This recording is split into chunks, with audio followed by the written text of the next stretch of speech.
Oops. I didn't realize that switching the thumbnail would be such a jump scare.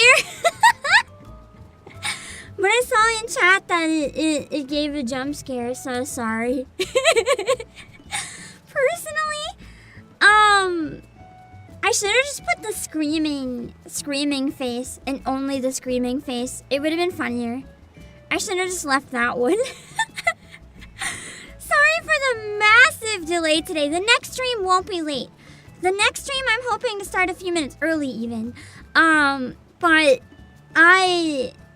alarm didn't go off, and door-to-door salespeople are very persistent. So I am glad that we are now live. If anyone else dares try to approach the warehouse, well, too bad! That's my mistake. I assumed it might have been like one of your gifts or something, so I went to and I opened the door. That was a mistake. No, I shouldn't have answered the door. It's better than people trying to convert me to their religion, so like I'll take it. At least they were being polite. They just really wanted to clean my roof. And I didn't know how to tell them, like, I just had the roof cleaned, like, stop. The people already got the building roof cleaned. They don't need it. Also, I don't have any authority to allow you to do these. So it's like, why are you even asking me? You should know that I can't help you with this, man. I shouldn't have used my kid voice. I should have used my kid voice and been like, I'll ask my mommy later. I should have used the go-to. I imagine that would have worked. Play dumb, you're right. Shakespeare, I should have used your acting skills. I should have been like, I don't have a roof. But like right there, I don't have a roof. I'm like, but I can see it. It's like, oh, I don't have a roof. It's a really good illusion. I don't have a roof. Or even better, when they're like, but it's right there, I'll be like, oh, that's not mine. Be like, I don't have a roof. And when they point at it, it's not mine. It's technically not wrong. It's not mine. It's the house's. I don't have a roof. Unless this skull counts. Or scalp. I don't have a roof. I don't have a roof. This is where my brain's at today. I'm sorry. Also, we might have this house. If anyone's online, don't check and don't tell me. We'll check when the timer goes out. I haven't checked yet. I thought it's more exciting if we check together. I might have a personal house in Ishgard. I haven't decided what to decorate it with yet. I kind of wanted to make like an Emmerich shrine, which at this point, just based on the memes, I kind of just want to put...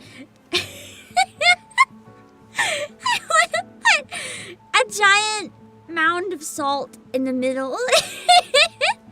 If there's any sort of like mineral that looks like salt, I need to do that. It would be really funny. Also, on the way, it's not that time of year again. We were gonna do the Moonfire Fair today if it came after the patch, but it didn't. And I didn't really want to do MSQ or like any raids this early. I don't think most people are online. So it didn't really make any sense to go on this early. So I decided to just do roulettes and the usual Monday react, but on Tuesday. My schedule is absolutely crazy this week. I might only stream 2 days. I'm gonna be really honest. That's how weird my schedule is. We're streaming today. We're streaming on Thursday. I don't know if I'm gonna stream any other days this weekend or not. It's a weird one, so yeah. I have an obligation on Friday, and I'm debating making really bad decisions after that, which I might take a short hiatus if I make bad decisions. We'll see. Yeah. the previous Moonfire stuff's now in the mock shop. They may have originally planned for it to be today. I hope that means maybe if it's delayed, we're getting something bigger with it. I've been really disappointed with how small the events are, and I found out I'm not the only one that's been feeling that way. Give me a sec to hydrate.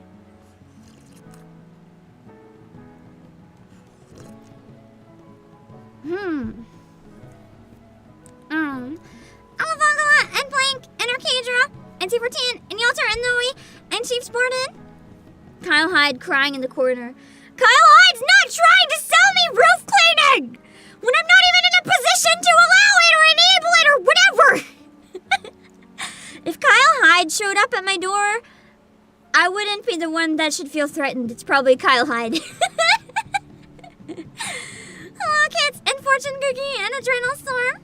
Just buy Faze coffee. I don't think that's a good idea. Coffee makes me weird. It doesn't wake me up in quite the normal way. Oh, Trigum Volby 2, NC14, NYP Stream, and Records Active. I am finally awake. My alarm didn't go off, so in addition, yeah, I woke up late. Hello, Gigi. I didn't sneeze on stream today, yet I do sneeze a lot, though. So I wouldn't doubt it. I'm probably gonna sneeze and cough extra. My voice might sound kind of bad. I went outside a lot yesterday, but when I was outside a lot yesterday, I didn't realize the air quality was really, really bad, and my throat's feeling kind of like terrible. I didn't realize how bad it was until I was already committed to being outside. So that was, you know, it was still worth it. I had a nice day outside. Wasn't too hot otherwise. That's a lie. It was too hot.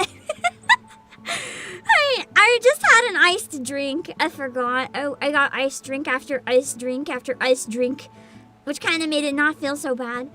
Hello, Dark Shadows, and Neo Dark Ether, and Alicia the Rogue, and Ballistic Prowls, and Abako. Wake me up.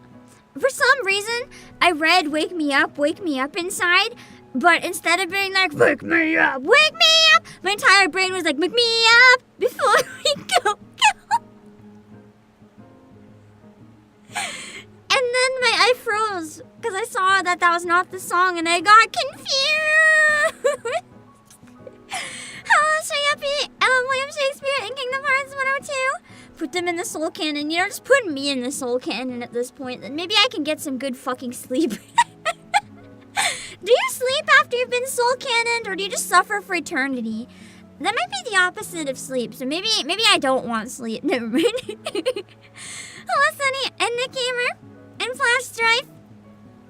Hello, Uncle Brad. There's the pink crystals! Pink rock salt! Oh, I'm gonna put a pink salt lick in the middle of the room. Thank you for reminding me. Hello, Gamer, and hello, Sakura Rose. Also, just a heads up to you guys, I don't know how true this is, but apparently YouTube's gonna be implementing, like, showing what your tag is, like your @ on YouTube, instead of your name. So just make sure that you're aware of that, and have time to change it if you need to. I don't know why YouTube makes these decisions sometimes, but YouTube does what YouTube does, so whatever. Hello, Crossing, and hello, Hypes. Me making bad decisions, potentially. I haven't decided yet. If I take a short hiatus, though, it's probably just, it's not bad reasons if I take a hiatus. I just decided to take some me time, if that's what it is. Well, yeah, I'm very energetic today. I am at this perfect balance of overtired where it comes off as high energy instead of tired, so I'm winning. Hello, Rizna. Am I winning? Yeah! I guess. Hello, May. Speaking of May, you know what Pokemon reminds me of? May reminds me of Pokemon. I need to know if any of you guys have encountered this thing. For any of you that play Pokemon TCG Pocket, I need to know if you've encountered this thing, which has been the bane of my goddamn existence.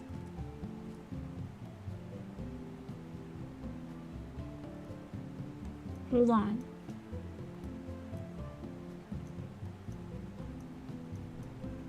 This thing.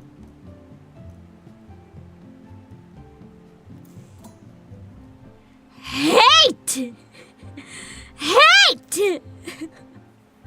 I hate this thing! The attacks in-game are much different than they look like on this card. This is an IRL card. In the game, if you played TCG Pocket, this thing, basically you kill it in 1 to 2 turns or it kills you. There's no in between. It kind of looks really fun, actually. I think it'd be a fun deck to play. But oh my god, that smug grin while he blows up your entire team? For context, if you've never fought this guy, he does 50 damage to 3 random Pokemon, but if there's less than 3, it can stack, so it can do 150 to 1. So basically, it targets random Pokemon. It's supposed to be a roulette, so there's a chance it'll hit your own team, which is why it's so OP. But people have discovered a secret, where if you don't have anyone else on your bench, and you only use this guy, it's guaranteed to do 150 damage to your opponent's team. It can wipe your team and bench in one go if it's early game. Turn 2, as soon as this guy gets fully powered up, it's over. So basically, if you guys are wondering just how broken and just how bad this card is, let me show you this thumbnail that I saw when I was Googling it. And, I mean, this one is from, apparently, actually, 2023. So this card was also broken in the physical community? Interesting. Interesting that they'd have him be broken again. Because I saw this when I was looking for it, and I assumed this was about TCG Pocket. But apparently it's a video from 2023. But this is how I feel. This is how I feel about a competitive player in TCG Pocket. This summarizes how I feel about this shit. So, yeah. Not a fun card to go against. Evil. Absolutely evil. Absolutely evil. Hello, Jan Fighter and Bismono. It does make me weird. Coffee makes me more tipsy than energetic for some reason. I get energy, but I also lose any sense of what's the word? Self-restraint. Is that the word? It's like the thing that inhibition, the thing that holds you back, the thing that tells your brain not to make bad decisions. I lose it, and I get really confused.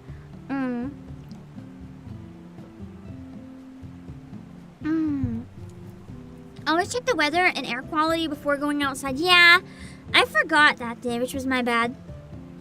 Who would win, this Mega Cargo or Delcatty? I don't think I've ever fought Delcatty. Hello, Waffle Guy. Now I want waffles. Let me see. Hello, Lifa. Hello, it's so overturned. Get the new Groove Coaster. I heard it was really fun, yeah. It would be nice to try. In all honesty, you thought the tags were the names? You're looking, yours is the same? Interesting. On my end, everyone's still showing up as names, but I'm assuming that's because it hasn't changed yet.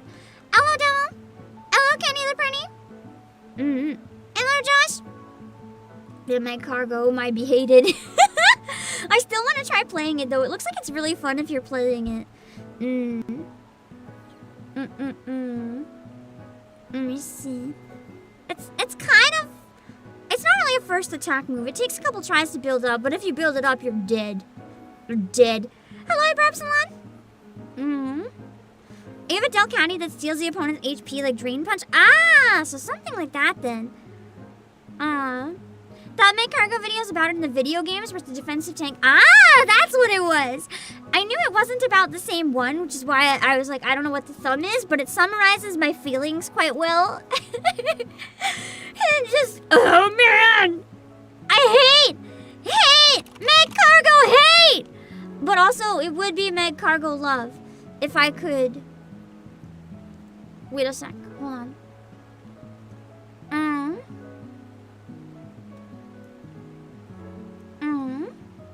I just realized something I should do, so hold on.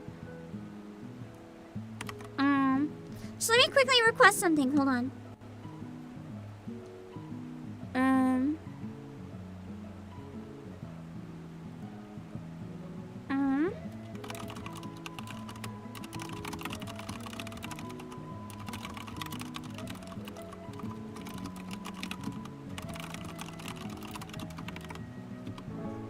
Okay. I will take in region parade. Let's see, hold on. I mean, I forgot to reset my chat bot. Hold on. Because we have a big sale on a lot of exclusives. Some of them are 44% off right now. So I need to fix that. Hold on. As I said, it's a Monday, so I knew I would forget a lot of things. My brain is just not having it. I feel like that's a typical Monday, though. Our brains just, like, aren't having it. Anyone who's a Monday person, it's the same as a morning person. I don't understand and don't fully believe that they exist. It's gotta be a lie.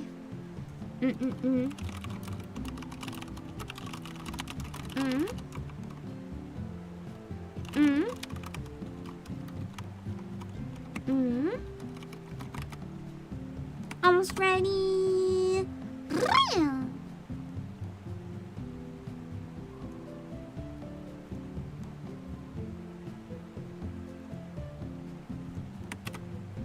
Okay. Today, oh, it is Tuesday! It's not even Monday! Oh my god! It's not even Monday. I took Monday off though, so it kind of feels like Monday.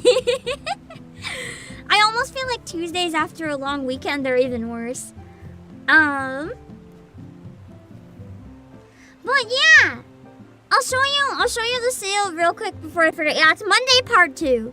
That's a good way to put it. Thank you, Josh. It's Monday Part 2. After this, I want to watch the new Nikkei Absolute trailer that came out today because I haven't seen it yet, and I'm excited. These are some of the ones that are on sale right now, just for context. So you guys can see what I mean. Like, a lot of them are really cheap. Like, 7 Pirates H and Moiro Crystal H are literally 44% off if you don't have them and you're interested. My personal recommendations, though, if you're looking for any good sale, If My Heart Had Wings is a really highly praised visual novel. The Bishoujo visual novel, that's 25% off. And Seabed is a Yuri visual novel that's really highly rated for 30% off. I'm curious of Love Kami as well, but I'm not as familiar with that one. Also, Death Road to Canada is 25% off. I'm thinking later on, if I don't make bad decisions, I might end up looking into playing If My Heart Had Wings or Seabed this week, just a part of one of them. Because I think it'd be a really good chance. Because I've been wanting to play Seabed especially for a long time. It'd be a good chance to check it out. Hello, 40 Gal, you've been up for like 7 hours. I heard it's a good patch though. Like a nice mounts and stuff.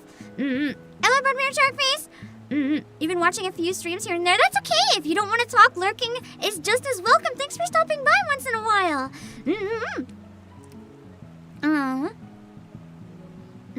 Honestly, that's a good point. There's a high chance if you're interested in either of these. They're more adult games, and with a lot of censorship happening on digital platforms and stuff, there is a chance that these might end up getting removed from the eShop. I wouldn't fully doubt it. Hello, Tomloa. Yeah, there's a bunch of other ones too. Hugloki! Hugloki is 40% off! Hello, Japan! And most of the others aren't as familiar to me personally. I know a lot of people like Mugen Souls though. So that one is on sale. A good one to keep an eye on. Oh, Empire of Angels sold out. Dang. Chaos Code! Chaos Code is also on sale for 25% off. Distraint! I still want to play Distraint too. Maybe this is an excuse to play Distraint too. We'll have to see. Miracle Snack Shop is really cute. It's 25% off. Lots of good sales while they're active. So yeah. But I want to watch the Absolute trailer real quick. I have mixed feelings on this event. Just because I feel kind of mixed on it being a fully voiced event. From a consumer POV, like from a player, I think it's wonderful that it's going to be fully voiced, but also I'm selfish because the things that grow my channel the most are my Nikkei event collabs. Bond stories don't really do the same thing, so it's like a really big hit for me that there have been so many fully voiced events back to back. Part of me is slightly worried that they're gonna start having every event have full voice acting, but also from a player point of view, I think that's a good thing. It's just from a me point of view that it's not. But let's see the trailer. Also, this event takes place from back when Rappy ended up leaving Absolute. Interesting.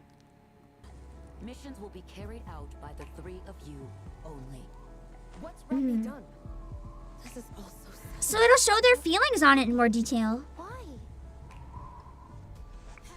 I won't stand for it. You know what? I went to her room a few days ago and saw a bunch of notes stuck all over her desk. The music in this is beautiful. They were all things she wanted to do with us. My heart! You know what? We'll be doing all sorts of missions.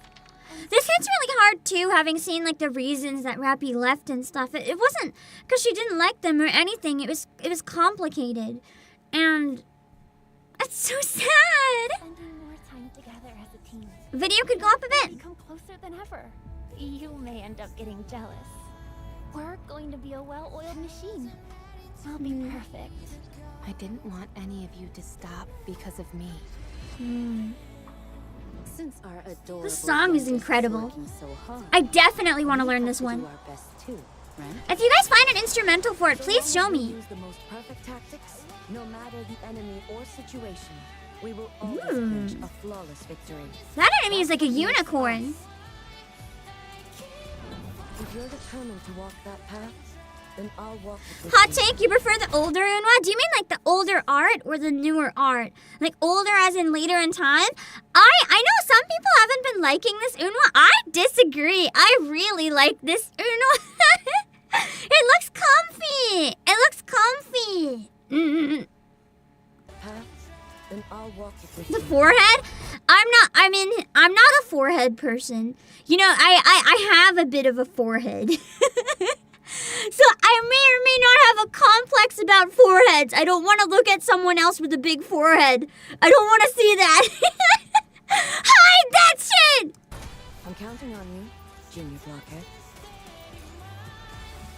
It's a charm point, not when you don't like your own forehead, okay? Hello, voice smart. Want to give it a feel? I really like Vesti's new design. She looks really badass. Commander, I get flustered when you look at me like that. Unwa, the reason I really like this design for Unwa, and I feel it suits her much better, Unwa's very, very powerful and dangerous. And she herself is very, like, small and cutesy, right? So the thing is, having it like this outfit, I think it suits her much more.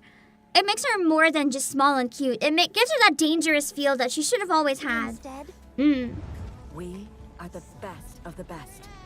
We are absolute.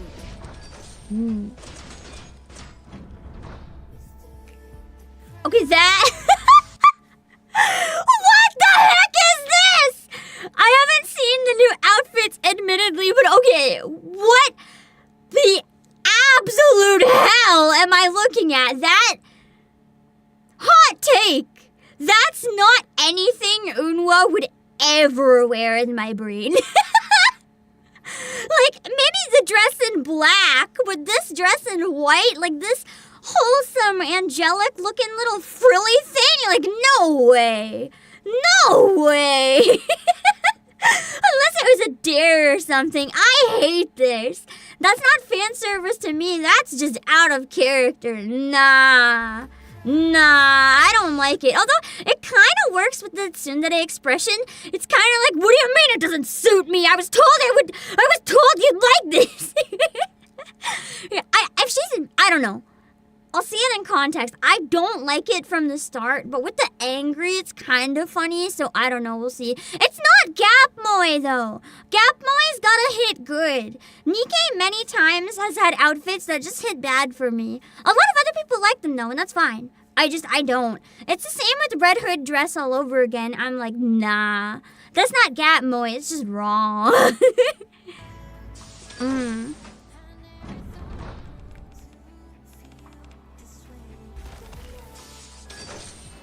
Oh, wait! Does this mean that we're getting the new main chapters now? Wait, are we getting them this week? New main chapters when I might have to... No! When I might have to hiatus! No!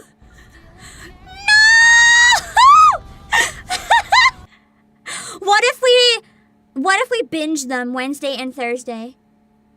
1 chapter each. Or in 2 days. God damn it! What if I do 2 Nikkei streams on Thursday? We do one, I take a break, we do another. The event can wait, the main story cannot. They waited until I decided to possibly take 1 weekend for myself, man. This is fine. This is fine. I can drop all plans. Drop all plans. Main story on weekend. Why is Kadia playing South Park? This is fine. Let me check my calendar. I actually might do that. I'm dead serious. Wait! No, yeah, it wouldn't be out tomorrow. Okay, hold on. Let me see. I'm gonna set up a party finder to do a roulette just in case anyone wants to join. The password will be 0000 as usual. I don't know if enough people are online, so we will do. The plan is to do an MSQ one. But if there's not enough people,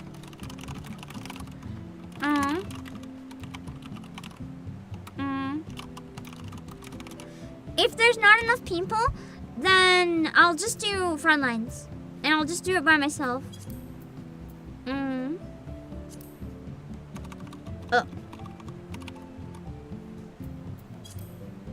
And then, I will check the house in a minute, too. I don't really know if anyone's on this early, to be real. And that's okay. You guys don't have to be on this early.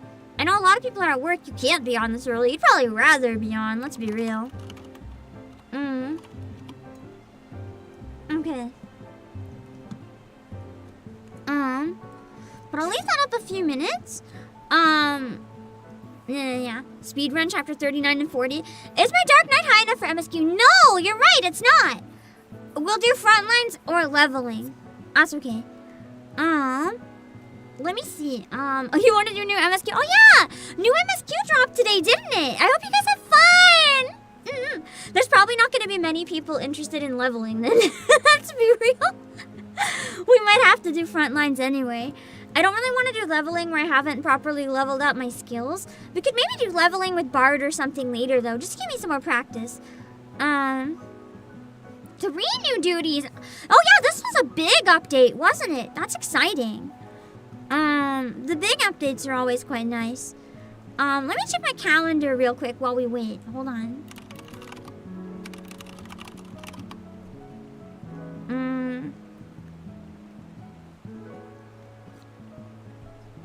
I want to prioritize Nikkei main story if I can. Okay.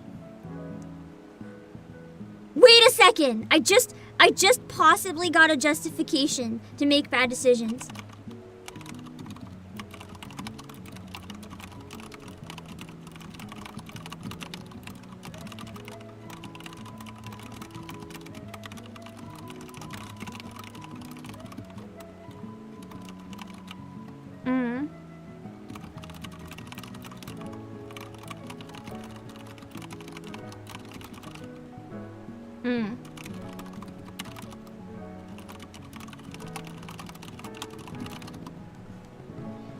Okay. I possibly found something that'll help me with bad decisions. Give me a sec.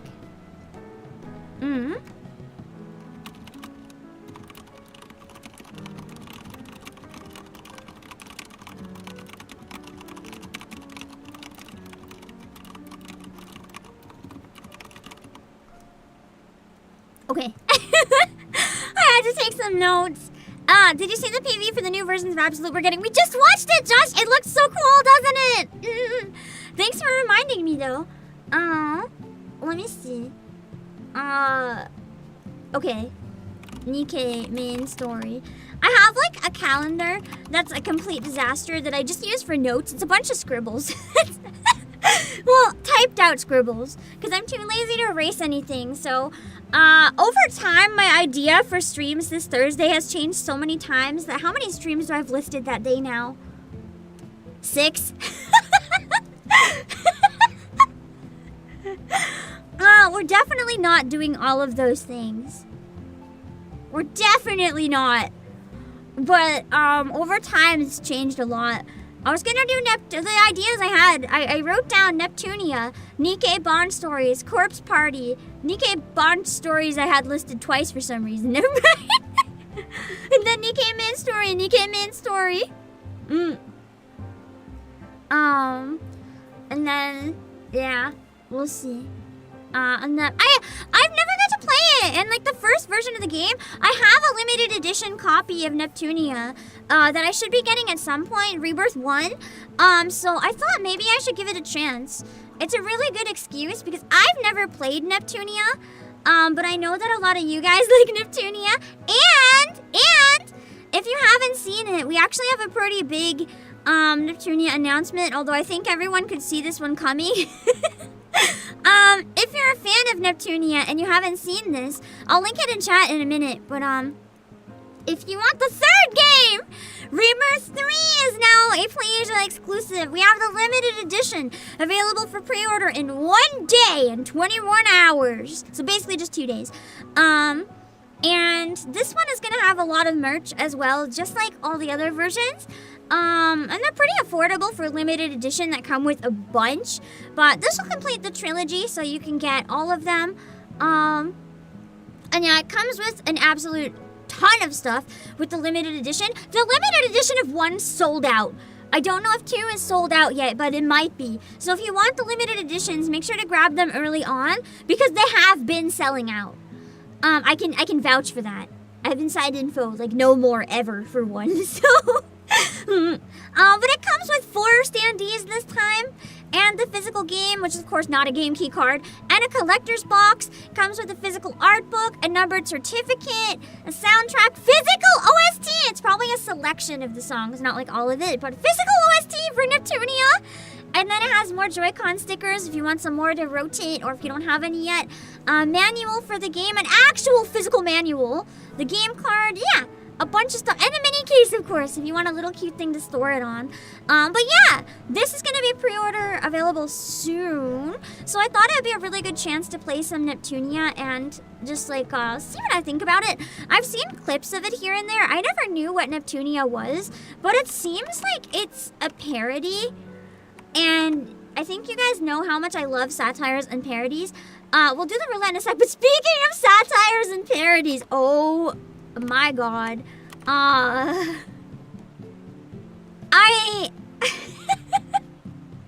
of morbid curiosity on Sunday, I binged everything available of Nukitashi.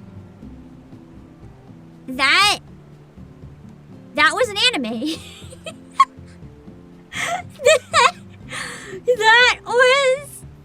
that was an anime.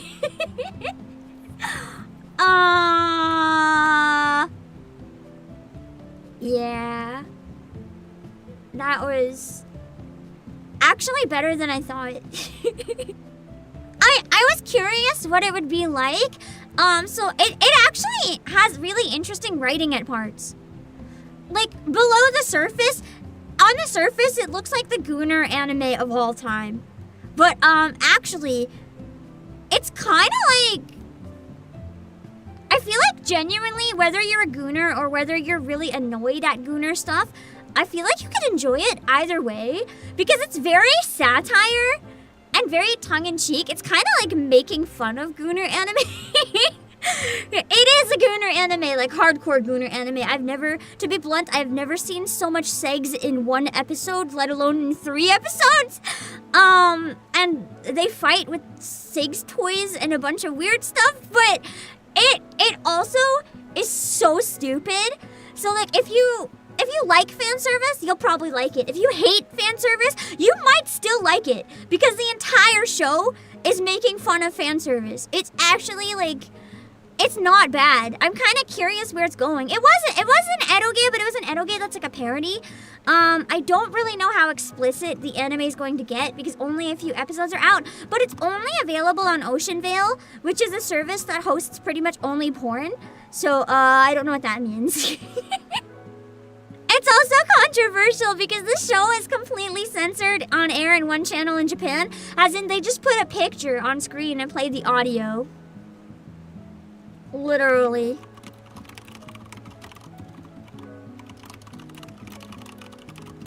They can't even show the anime. It's pretty notorious. Let's see if I can find the post for those of you who don't believe me, and then we can jump into the roulettes. I don't think anyone else is gonna join. I know it was posted on Discord. Let me see if I can find. Hold on. I think I can find it if I search on Twitter Nukitashi censored.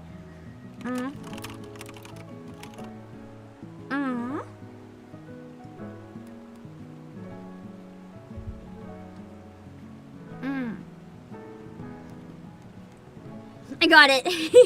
But yeah, it's definitely not anything where I can like show you much from the anime online.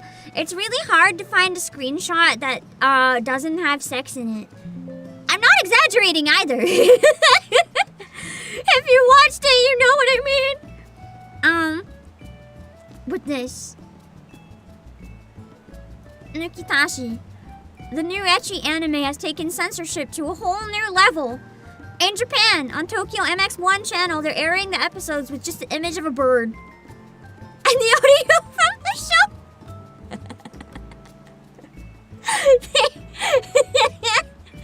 They just gave up.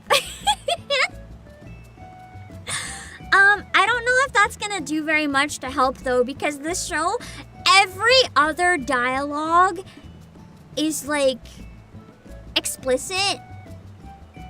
And there's constant moaning. So like I don't know how they're gonna even get away with this much. Like, let's put it this way. If you guys don't understand how extreme this anime goes in its batshittery, so the show, literally early on, one of the girls is like, "Welcome!" But in the subtitles, it's spelled WELCUM. Almost every line is some sort of dirty joke or pun. That's actually, believe it or not, my concern about the series. I'm kind of worried that the jokes are going to get old, if that makes sense. I'm worried that as it goes, the jokes might get old and maybe it won't be as interesting. But the thing that really impressed me about it actually has some really serious moments. Like, there were some moments that made me uncomfortable, but they were supposed to make you uncomfortable. And they did a good job of making people uncomfortable when they needed to. Like, the entire opening theme is literally called Utopia or Dystopia. The plot, for anyone unfamiliar with Nukitashi, the plot is literally like they move to an island where you have to have sex as soon as you're old enough. Like, you have to. Like, all the time, every day, with everybody who asks. No is not an answer. But, like, only, to be fair, Yuri and Yaoi segs banned.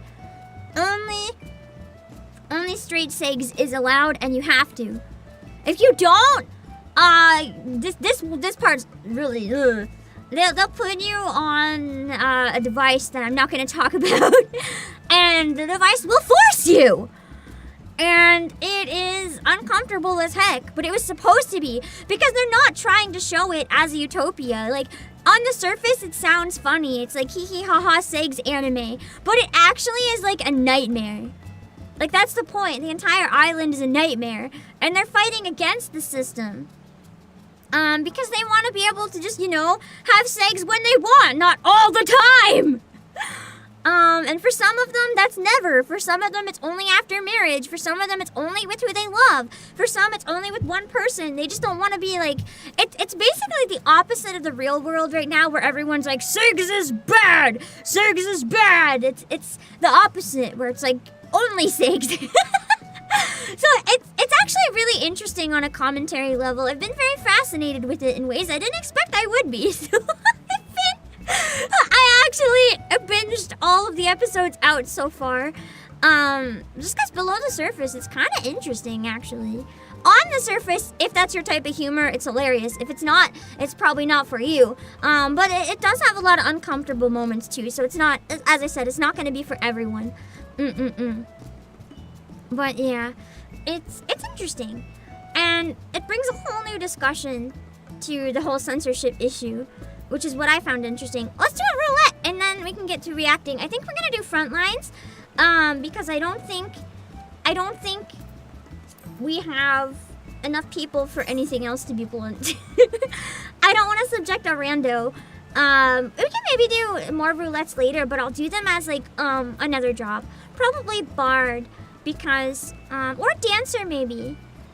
Or no, actually, I'll probably just keep doing astrologian, because I need to level up my healer more for when I get to Shadowbringers anyway. So yeah, I only have one healer job, and I think Bard is already good enough for Shadowbringers.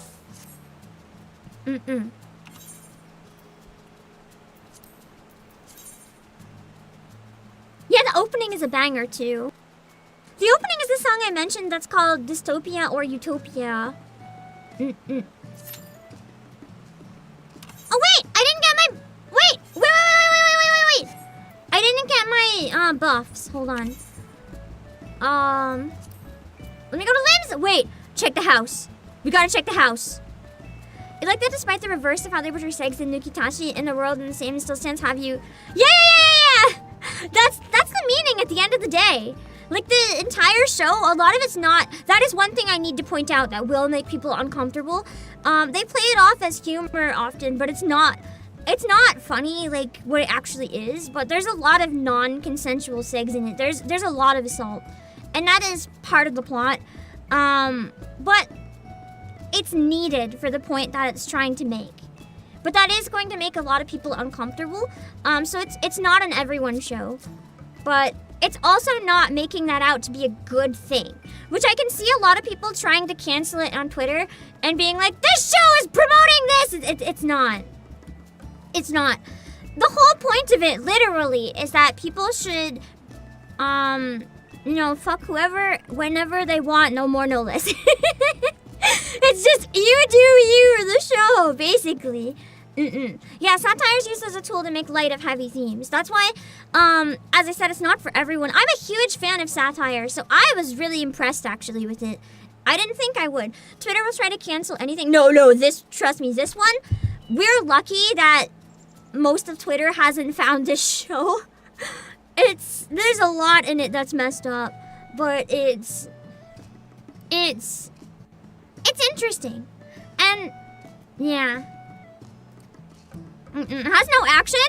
No, it does! That's the thing! It has a lot of action and backstory! That's what impressed me! This show is actually, like, hugely in-world political. It's really fascinating. The action scenes are really well animated. There are a lot of fights. And the politics of the island, when you learn more about the lore, it's getting interesting. Like, those are the reasons I like it, unexpectedly. Anyway, let's see.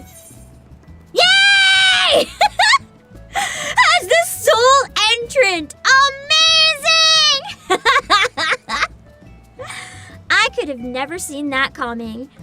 my god, my house in Discord. Maybe sometime we can have a house decorating stream. I don't know if there's gonna be time today, but I am sold. What show? Nukitashi. I do trust that show to not be affected by censorship because Ocean Vale is literally a platform that was made for adults. Ocean Vale is a platform for adult anime. It's like streaming service for hentai. Which I don't know if we've had before, but it's interesting that one exists. I like Chris Matthew. So, I think Ocean Vale will fight back. Let's go! Bought a mini Easter egg for me. Thank you! No worries, later is fine. How do I buy the house design again? I know there's like a way, but it's been a very long time. I only got a house once. It has to be constructed, but how do I buy like the different rooftops? We can look at those after maybe. I'll do the roulette. I gotta get my buffs. Social housing? Okay.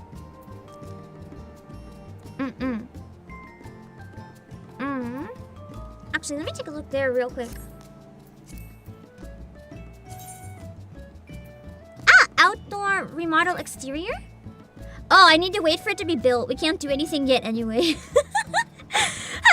So we can't really do any decorating for the house yet anyway, which is fine. Purchase construction permit. Highland Cottage. So we have to start with one of the basics. And then you can change it later, right? I want to get the cute little one that looks like a hobbit house. I think for now I'll get the middle one though.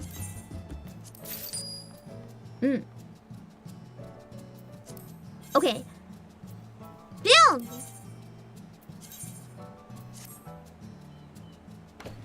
I guess we could have decorated it today. I forgot the build is instant.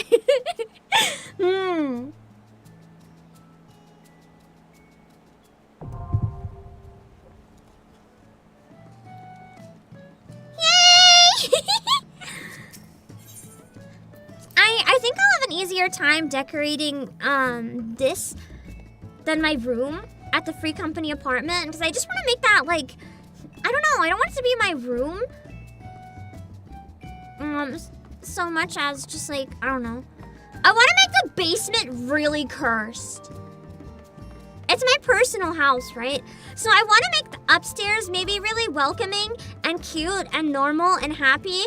And then we put the Emmerich Shrine in the basement. With the salt lake. I'll find a way to make this basement extremely cursed. And anyone who comes down will regret it. That's my goal, to traumatize people who wander in. How cursed do you want it to be? Yes. I should put the coffin. Even though, no, he's alive. The coffin would have worked better if I made, like, a Hersheyfont shrine. I'm a really bad person. I'm sorry.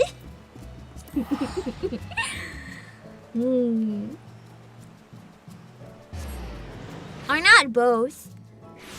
I can make a Graha coffin, even though he's alive. Let's see.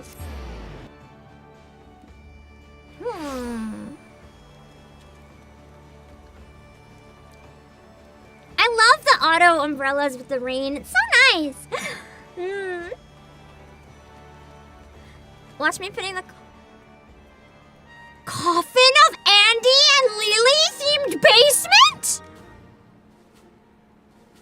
I just gotta put like a stove and some meat and the salt lick for the meat and a kitchen and I don't know, something, murder weapons. Wait, I can copy their basement in the game! But like, they have a design for their basement! If only I could tie someone to a pillar, I could make it perfect. Let's see.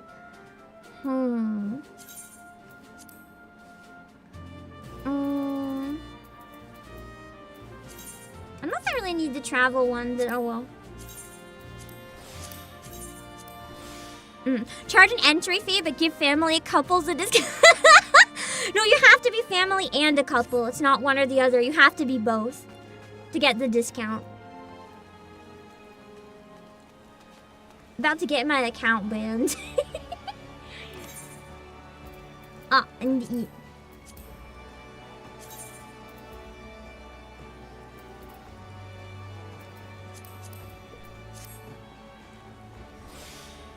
Also, this stream, it might end a bit early, so I don't think we're gonna get through all the trailers today, but I definitely want to go through some of them.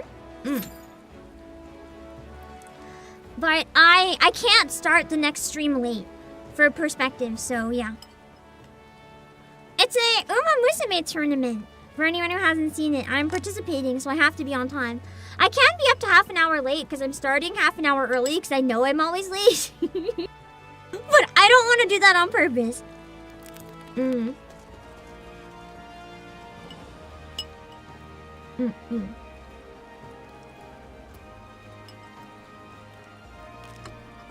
I know myself well enough to know that I need to start early.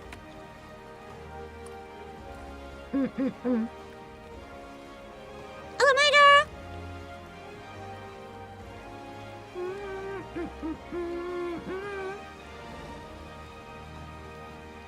yeah. Maybe we can look at some of the, if anyone can, like, at the bottom put good stuff in the game that's not a spoiler to react to, maybe we can prioritize stuff from the new patch first. Because I haven't looked into it, so I can see, what stuff there might be good from that. Hello, look around, Dion.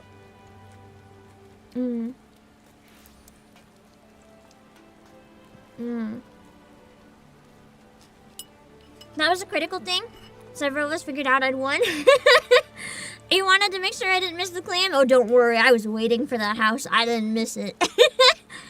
We could just turn today into, like, skipping trailers and doing house decorating, but... I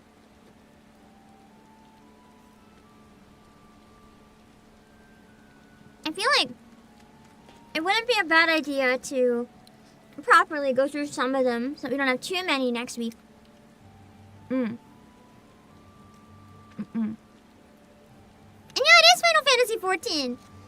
We were originally gonna do Final Fantasy 14 today, but so I got distracted by my abs. But the timing didn't quite work out for what I wanted to do, because I had been, like, just guessing. So instead, this umbrella matches my outfit kind of nice. Instead, I thought that we could just do some roulettes while chatting a bit. Honestly, I'm half tempted to start pulling it up on Mondays in general. But we do it later on in the day, so that might be weird. I like it for background music, and then you guys can, like, hang out in game and stuff. But I also kind of like, I don't know. Usual Monday setup is nice and easy. And just about everything is MSQ related except for the new treasure maps. Yeah, that's why I haven't really looked. I know there's a cat mount. I've seen a picture of it and it looks really cute. Jumped on right when the servers came up to do the new story and new alliance raid. I hope you enjoy them. I keep forgetting to try to invite people for the current. No one's doing frontline. For the Stormblood. I have a couple people in mind. I'm gonna have to ask sooner rather than later. Because I would like to maybe do them not in the Do I have to complete any other main story before I can do the alliance raids? Because I have a reason I would like to do them very, very soon if possible. Like, to the point that I might actually end up adding multiple Final Fantasy days next week just to get to them if I need to complete anything else first. It should be open? Okay. I don't know if I can or not, but it would be like a good timing for me if I can do it soon, so we'll see. Yeah. Alliance trials I have to wait a bit more for. That's okay. I'm pretty sure you can do the Alliance as soon as you clear the main MSQ. I think not. I think there was like one thing that I had to do first, maybe. Go to Kagane and look for the blue quest. We can go there real quick and check then, if you know which one it is.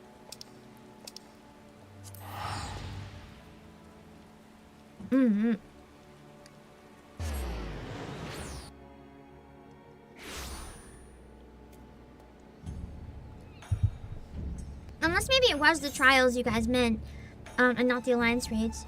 You see it? Leaves of Kagane, whatever this is, it's locked. Oh, I saw the airship! Yeah! I've seen the airship! So if the airship's there, are we good to go? That's easy, if that's the case. So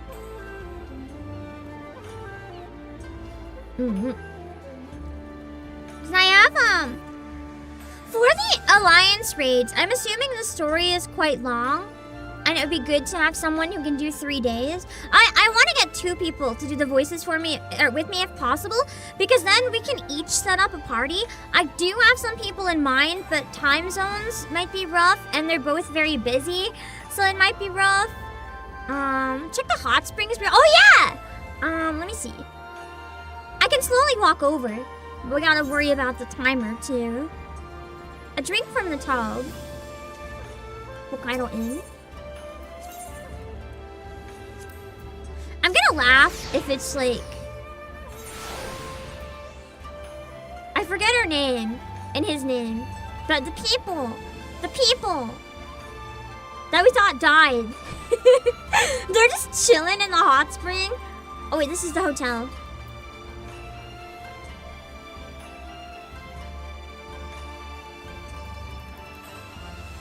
I wanna get in the hot spring. It's been a while. You saw the Alliance? It's up. Okay, nice. Can I get in through the hotel? Am I crazy? No. I know I've done this before. I know I've gone in.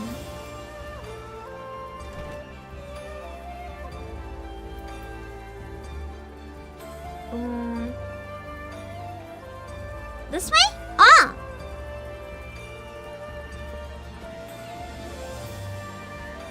Oh god. Is that? Okay, no, it's that guy again. I thought it was Godbert.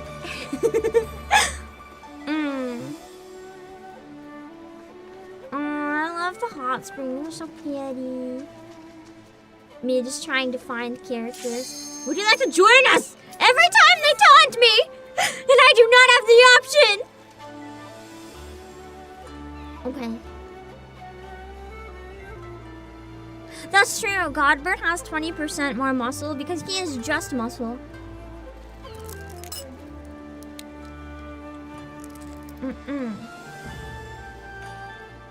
I may not be in there? Dang.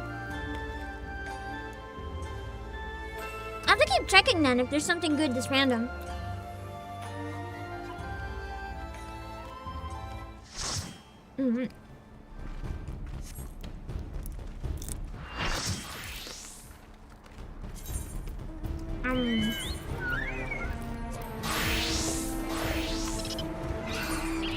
Okay.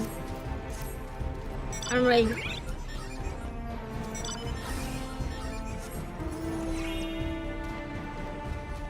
Chloe platform 1. I've been getting this one a lot lately. I went from never having it before to constantly getting it.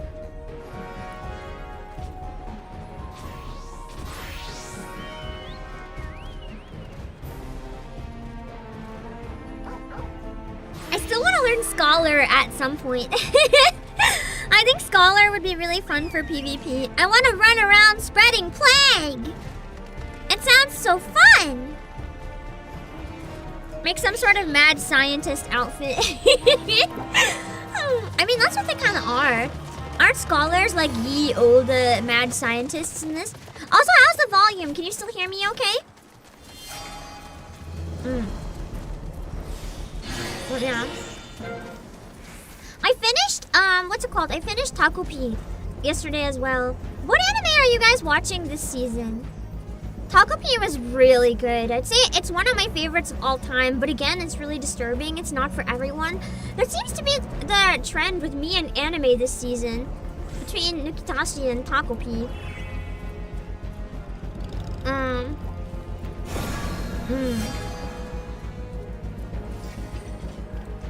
But I'm also watching Bad Girl. It's really cute. High recommend.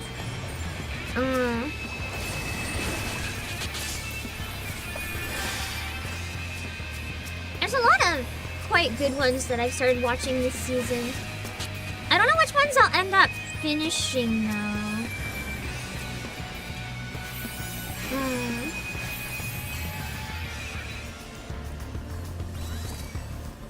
You're not mad, pay no mind to the laughs. The laughs are perfectly sane. Promise. Source. The scholars. Like, we're not mad, we promise. Sounds like something, oh shoot, I died. Someone mad would say. I've been watching Jobless Reincarnation. I'm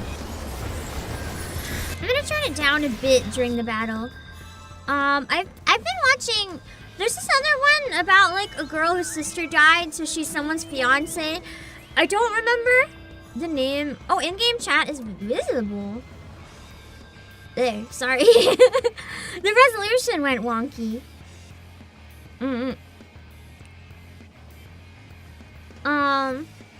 And I think that's it for me. Taco P, Nukitashi, Bad Girl. Bad Girl's really cute. It's like a girl who wants to be like really cool and a delinquent, but she's really cute and the super girl failure. It's precious.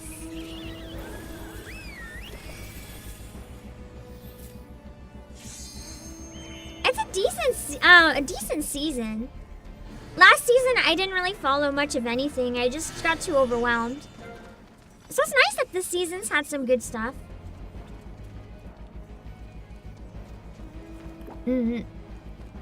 Love our girl failures. Girl failures make me feel better about myself. Because I am a girl failure and I feel less like I am alone in my failure. There, I popped off my ult. I knew I was gonna die, so I was like, at least I can help.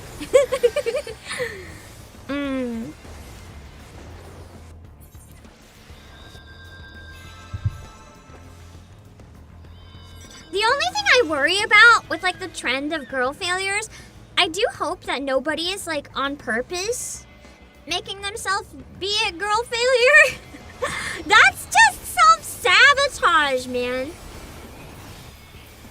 Like, it's good that it makes us feel better if we just are girl failures, but like, oh god, I'm really getting obliterated today. You shouldn't like strive to be a girl failure, if that makes sense.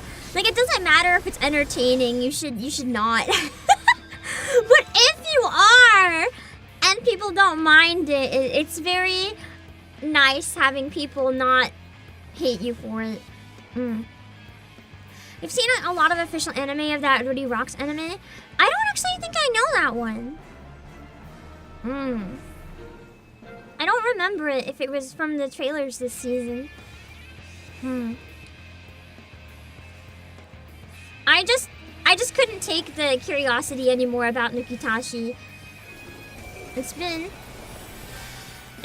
the weirdest anime announcements I've ever seen. And especially hearing that it's one of the highest ranked visual novels of all time too.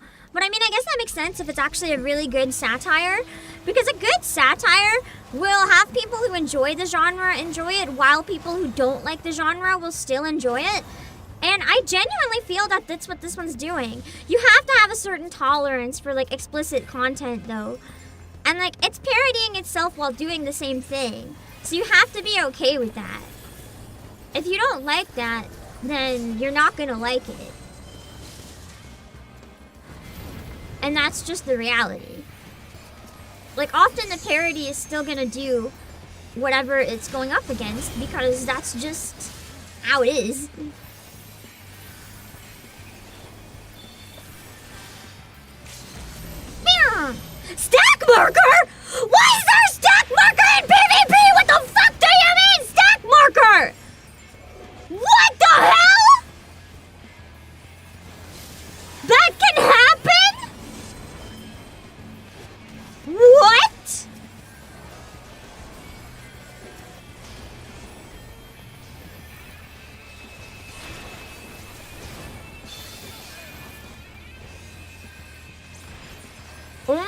this map. What causes it? I've never seen a stack marker in PvP.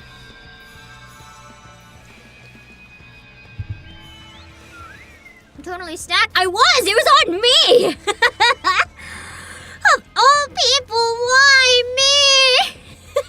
Have you not seen my death count? I promise, I'm not a threat.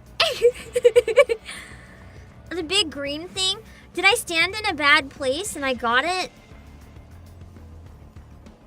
That was introduced when this map got reworked. I'm not complaining, it's interesting. Just what the heck? I feel like we can't take that, so...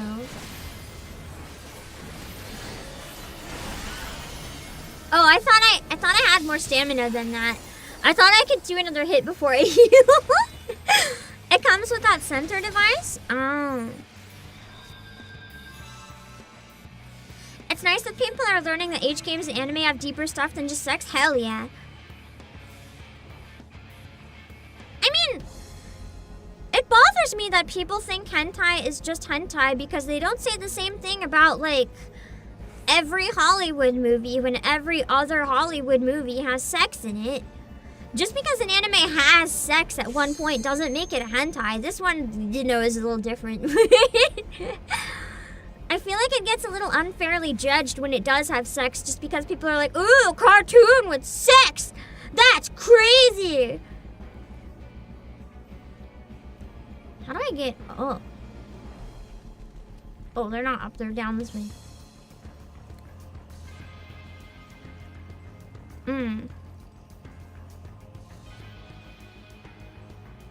It's just unfair, the double standard, man.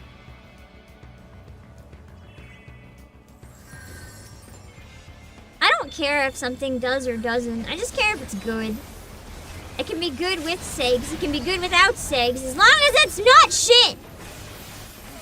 Oh my god! They must really be like targeting me.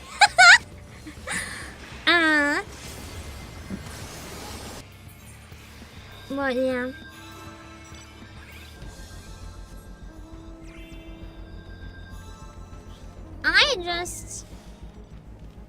It's a weird season.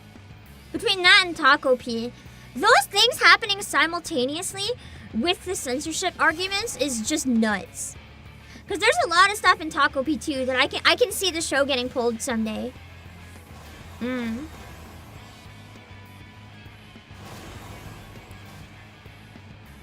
mean, if hentai games didn't have more than just hentai, some of the biggest and most popular anime out there wouldn't exist.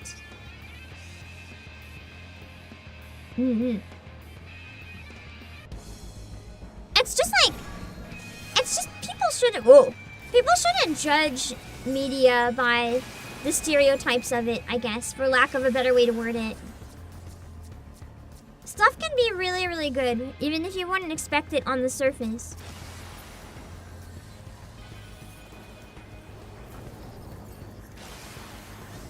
It's like the classic case of Nikkei again, being more... Oh! I can't move! Being more than a Gunnergan. People don't believe it until they try it, and then they're like, wait, shit's good. Yeah.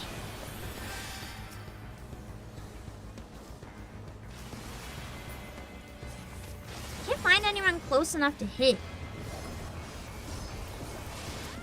Yeah.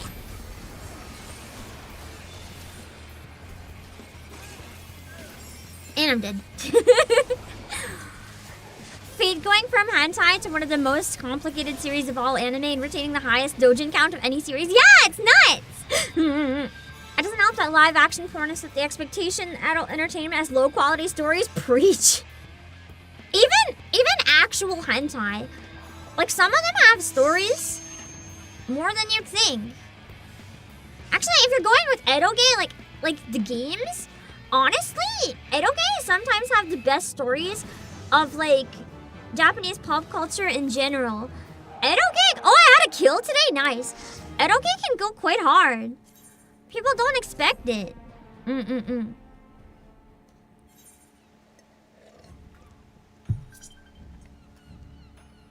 No, Gooner Games got good stories. I don't see anyone new, so I'm assuming whoever I'm supposed to find is probably not here. So give me a good Clock Up's Euphoria story. I don't think I know that one.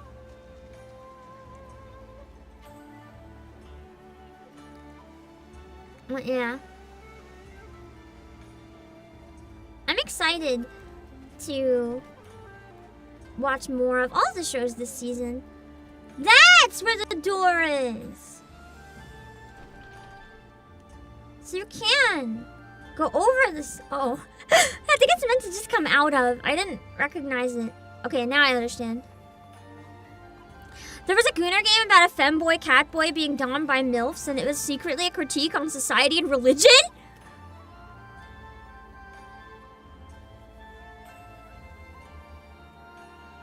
A Gooner game about a femboy catboy, you say? I'm gonna go sit somewhere for a bit. Go to my house! The near one, to assert dominance. Yeah, you just have to find it. There are a lot of hentai games and comics and stuff that have shit stories, though. Like, don't get me wrong. But it is a genre that, more often than not, has a surprisingly good story. But it's not something that always does. And that would be hypocritical of me to say it's always good, because it's not. They're still trash. Oh, look, I'm in imagination. Where can you find this for science? I don't know, unfortunately. If only I could be illuminated for science. Fate Hollow Ataraxia is coming out on Steam. Ooh, nice! Let me see, hold on. I'm tempted to Google it, but like, what do I search? Just femboy, catboy hentai game. I'm gonna find the worst shit. I don't want to look for it.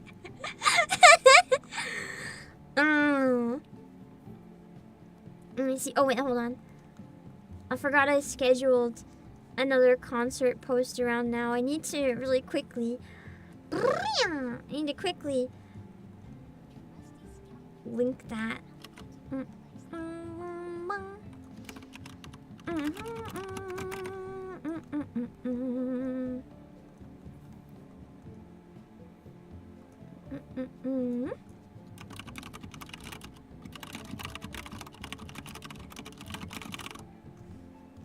Okay. Let's see. Let's pull up a couple of the things to react to, and then we can maybe do a couple roulettes, maybe like one or two more later, depending. What? Yeah.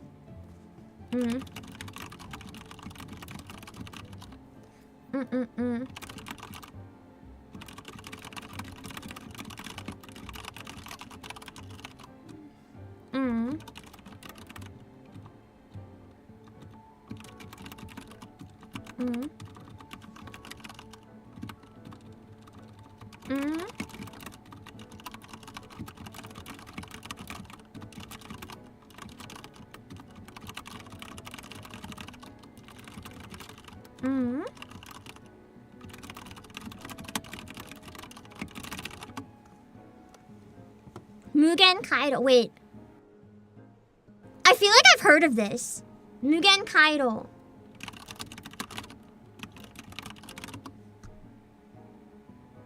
Oh my god, I've heard of this! I've heard of this! I've never played it, but I've heard of this. A long time ago, I think. I don't know anything about it. Other than after what you've said and looking at the the promo for it. Concern. It's this one. She looks like she's like 10 feet tall. Well, yeah, whatever that is. BDSM catboy gets domed by MILFs and it's a critique on society. Is society the MILF or the catboy? That's the question. Yeah, it looks really old school. Why did Higurashi come out? I wonder if the artist or something could be related, because it kind of almost has Umineko looking vibes. So I wonder. It's not made by the same studio from what I can tell, so I don't know. Maybe just same time era. Just yes. Honestly, I don't know what other answer you could give. Makes sense to me. Let me see. We're gonna jump and react to some things. I don't think we're gonna get through them all today, but that's okay. Let's see. Ignore the random screaming guy in the trailer. This is the trailer for Violet. I've been wanting to watch this anyway because I think it's getting an English release. This wasn't in the North American Direct, but it was in the JP Direct. And we're getting it in English from what I understand. It's another Switch 2 game. I want to see this one. Let's see. I'll leave the game up because we might still do some roulettes. And I do want to look at stuff in the game and like furniture later on, but oh wait, hold on. There we go. Wait. Okay, here's the Violet trailer.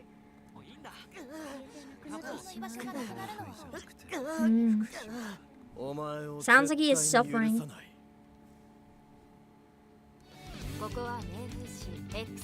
I like the model art style. It's nice. I'm biased because she looks kind of cool.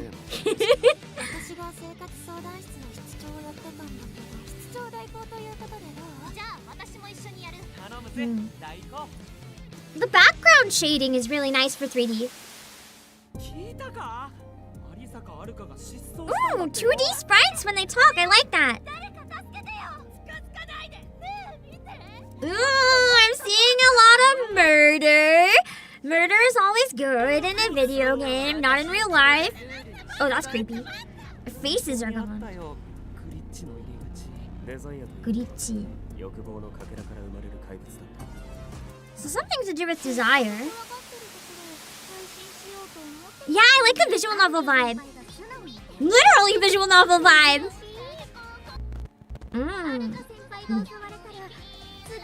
Concerned, but I'm into it.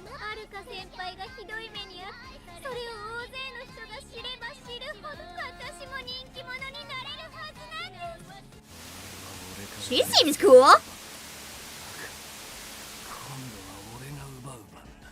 I don't think it's going to be gacha. I think it's going to be a console game, right?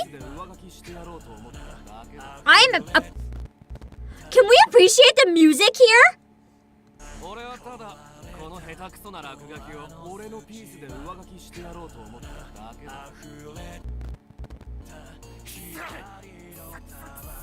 That expression's terrifying. This might actually, well, from what I've seen in the trailer so far, I don't know what the gameplay is like, so that might make or break it, but this seems like one of my most anticipated Switch 2 releases so far.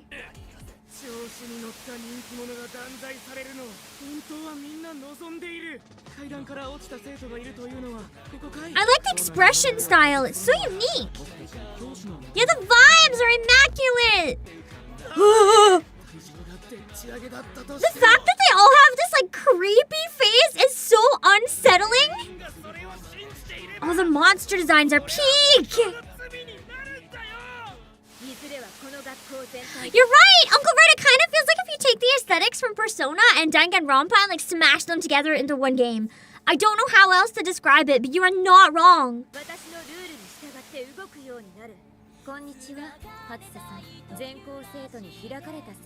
I like how too, the songs that they're playing for every character, I wonder if they're character theme songs, because they really have been hitting the vibes for the characters like spot on every time so far.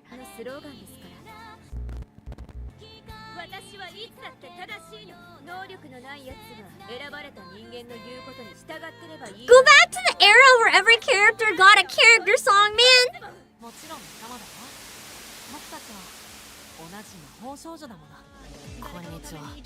Ooh, I like her. Tracksuit peak.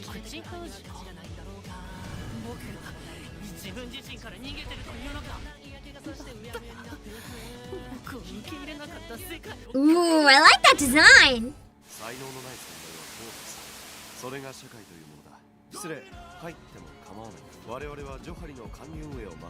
Okay, this song! Whoever this is, this song! When that beat dropped! Oh my god. The pipe organ?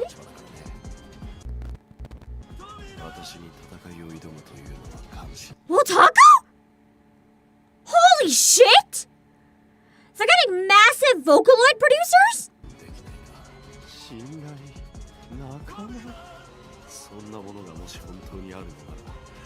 This is hitting so good! Holy heck! I almost slept on this! Hot damn!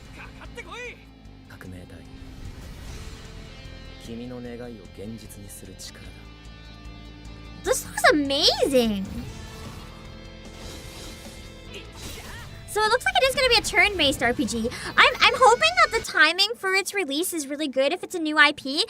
Because here's the thing. After the success of Expedition 33, I do feel like more people are going to be willing to give turn-based RPGs a chance.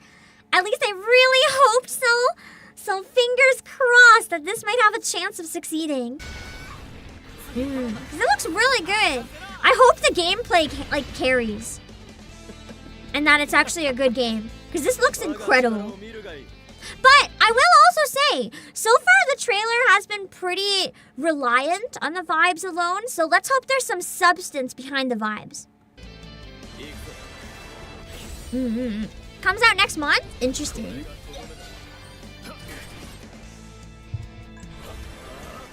'27th. I'm gonna add it to my calendar. If it is a demo before then, let me know.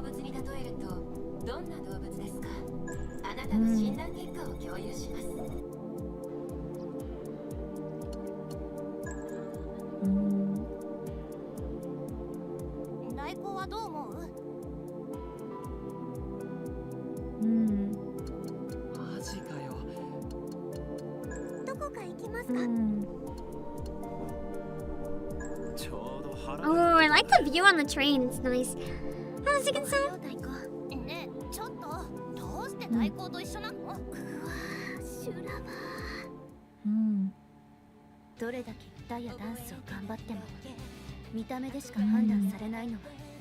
I think it might be character themes for some of them, yeah. And these might be the characters not big enough to get one.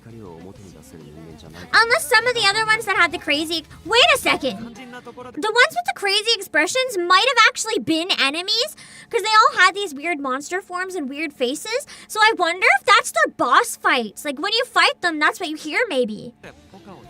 And these could be the protagonists.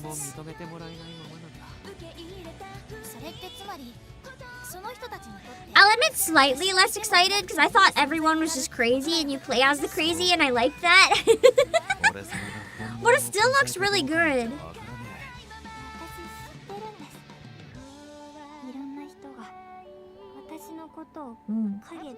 My only worry about it is the aesthetic kind of comes off as like generic RPG. Like between the 2D style and the models, it's nothing. The 2D sprites are more unique. They look kind of painted, but the 3D models don't look like anything special on the surface. So I hope it's marketed well enough that people find it. Because on the surface, it just looks like any other RPG. But I'm really excited in seeing what it has to offer.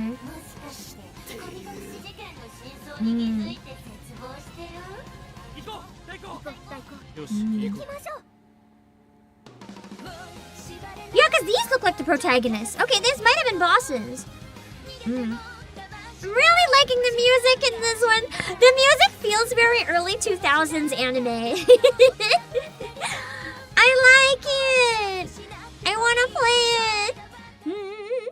That's promising. A hero playing the Nikkeis.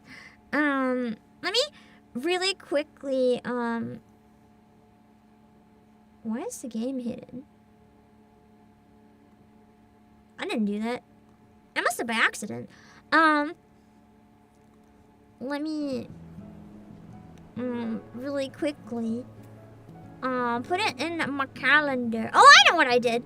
I meant to hide this, and instead I hid my calendar, or I hid Final Fantasy. I'm tired. I think it might just be the style of the series. The other games look very similar. Oh, it's a series? I've never played any of the others, so I assumed it was just like a standalone.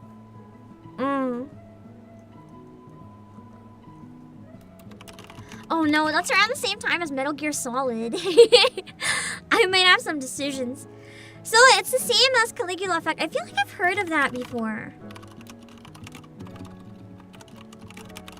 I never played it, but it sounds...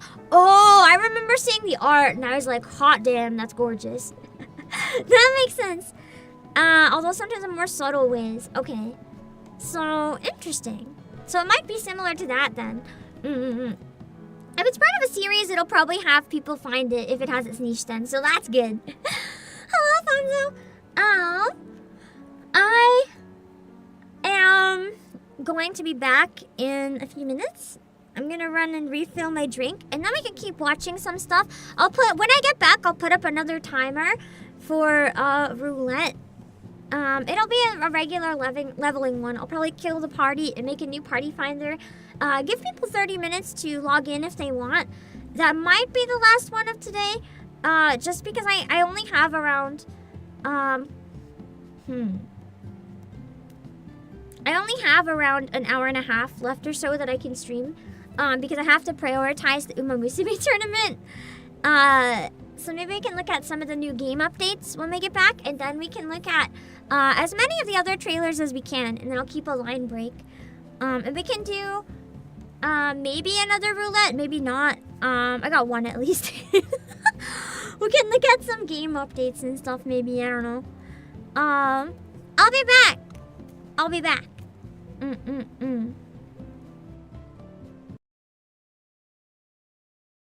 Da da da da da da da da da da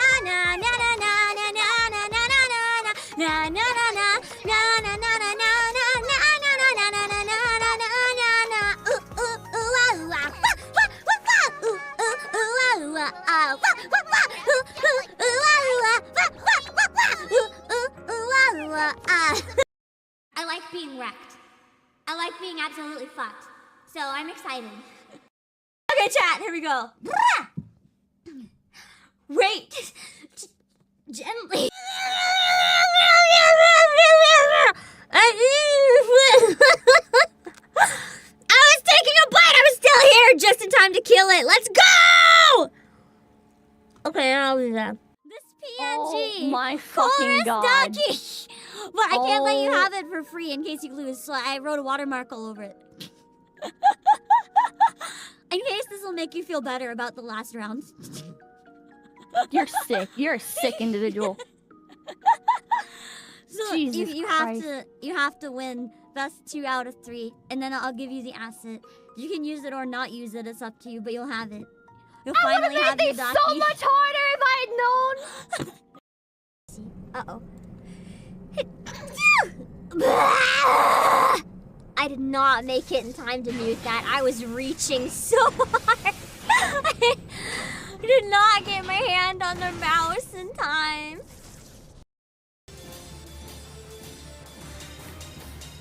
Ah!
Did I get it right the first time and I somehow translated it wrong in my brain?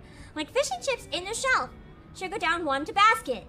And pear puree in the closet should go down 1 to cabinet. This is what I meant to do the first time. Did I not do this? Did I type something else? Because this is what I meant to do from the beginning. This is what I thought was the answer. You did try it, but the first letter was capitalized for both.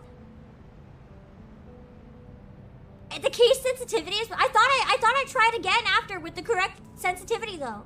Did I not? Did I forget to try again? So you mean I got this puzzle right in the beginning, but then I forgot to try again with the capital letters? I gotta go, but before then, I'm going to see.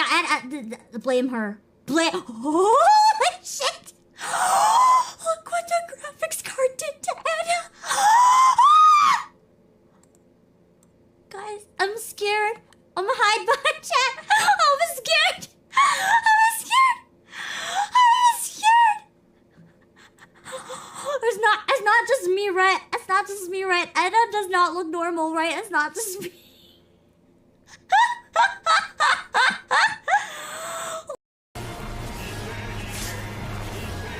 Okay, we're doing it! We're doing it! We're doing it!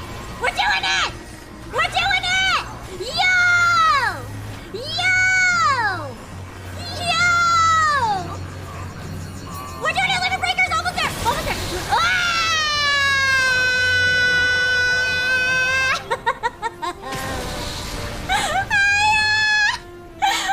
It's all up to you!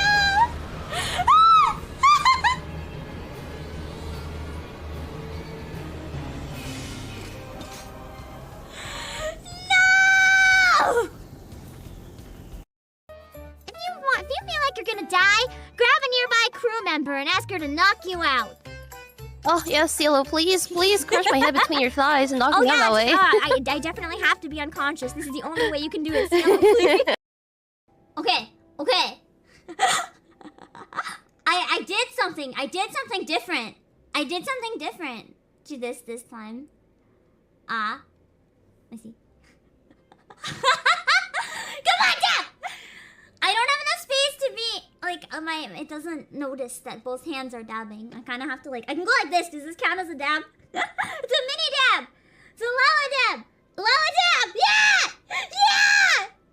It's a Lala dab. This counts as dabbing, right? Now I'm one of the dabbers. Yay!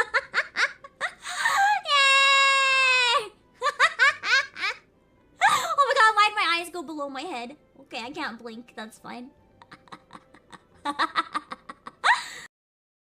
I got a face. I don't have a tongue, unfortunately. Oh gosh darn, I can't do it. Oh wait, I do have a tongue. I have a tongue? Wait, I didn't notice this. I have a tongue? What the fuck? I never do that. Tongue. This is a surprise for me too. That kills people. Yes. People die when they're killed. Are you a PAM employee? It's the PAM employee outfit very commonly. I feel like maybe not though. I don't know. He's taller than me. Oh, I have the UI hidden. No, don't run! I'm not a weirdo. Oh, Rekka Inferno. Like flame of Rekka. Wait, oh no, childhood anime man, please come back. Childhood anime man. You're coming back! Let me catch. Ooh, there you go. Fuck! Okay. Okay.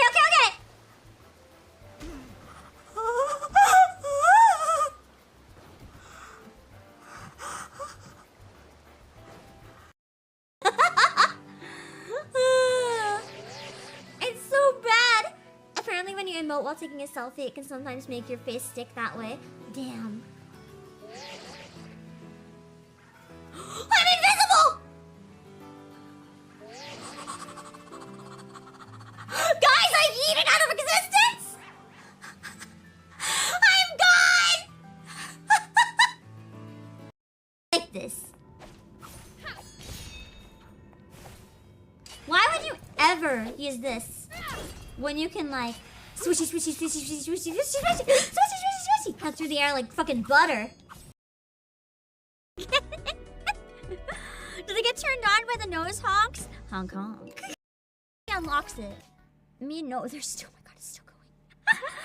Meanwhile, in the central government. Sir Bernard. Whoa!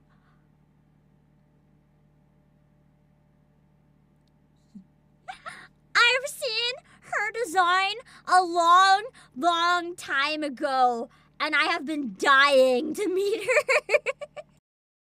She's so pretty. She kind of.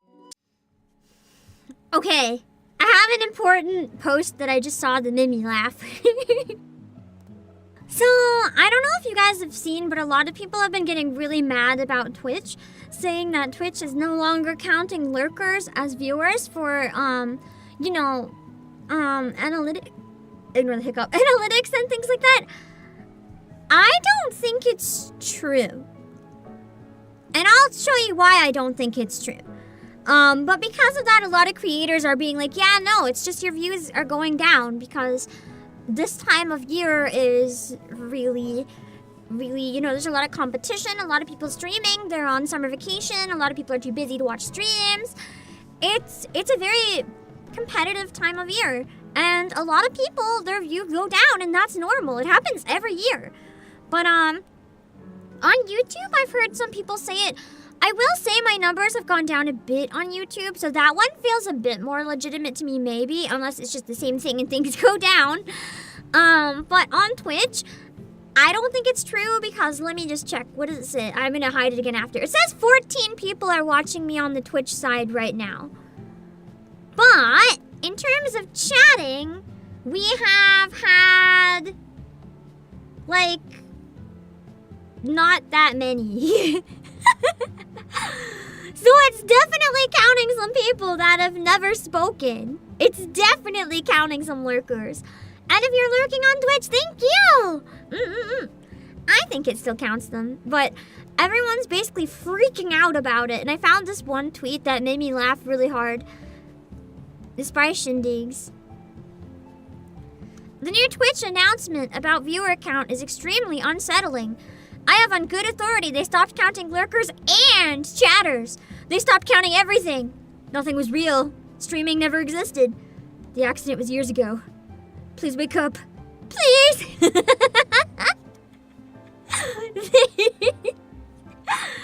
This is good shit. This made me laugh. Because there's so many people just... I feel like a lot of people are being... How do I word this in a way that's not gonna sound bad? Also, Legendary Crockett. Something screwy. YouTube keeps not showing me Pam's stream on the sidebar. It could be. If you went a couple streams without clicking, that can happen. If you want to make sure you keep getting notifications, best thing to do is if you ever see I'm live, pop in for like 15 seconds and then you can leave if you don't have time. Just because this is literally how YouTube works. If you don't click like 1 or 2 streams or videos, it's gonna stop telling you sometimes that I exist. That's what YouTube does. It's really annoying. But it's how the website works. But yeah, it is the guy that does bizarre stuff with his Twitch chat. It's neat. But I don't believe it. The stream chat says I have more than 20 people in chat. But more than 20 people haven't commented. So that's not possible. It's just like, it's one of those things where I think it's good that Twitch is trying to get rid of bots. Is it concerning if the stuff being said is true? Yes. I do think some lurkers could not be counted. I don't think all of them are not counted. For people who depend on like giving out their like CCV, that's a problem. But I do also feel there's a genuine issue with people inflating artificially their CCV. So I'm hoping it resolves that. I can understand engaged views being a thing, but in that case, there should be a button like on YouTube to like the stream, so you don't have to interact with it any other way. I feel like that would be good. Just kind of a button to press like, yes, I am here type thing, if that makes sense. I don't know. Yeah, the internet's kind of addicted to conspiratorial doom posting. It's kind of annoying. So you counted the names that are listed, and it's nearly 30. But that's overall during the stream, right? At one time, it shouldn't be that many because wait. Does it say the names in chat that are there right now, or do you mean the ones who've commented during the stream? Because if it's the ones that commented during the stream, some probably left.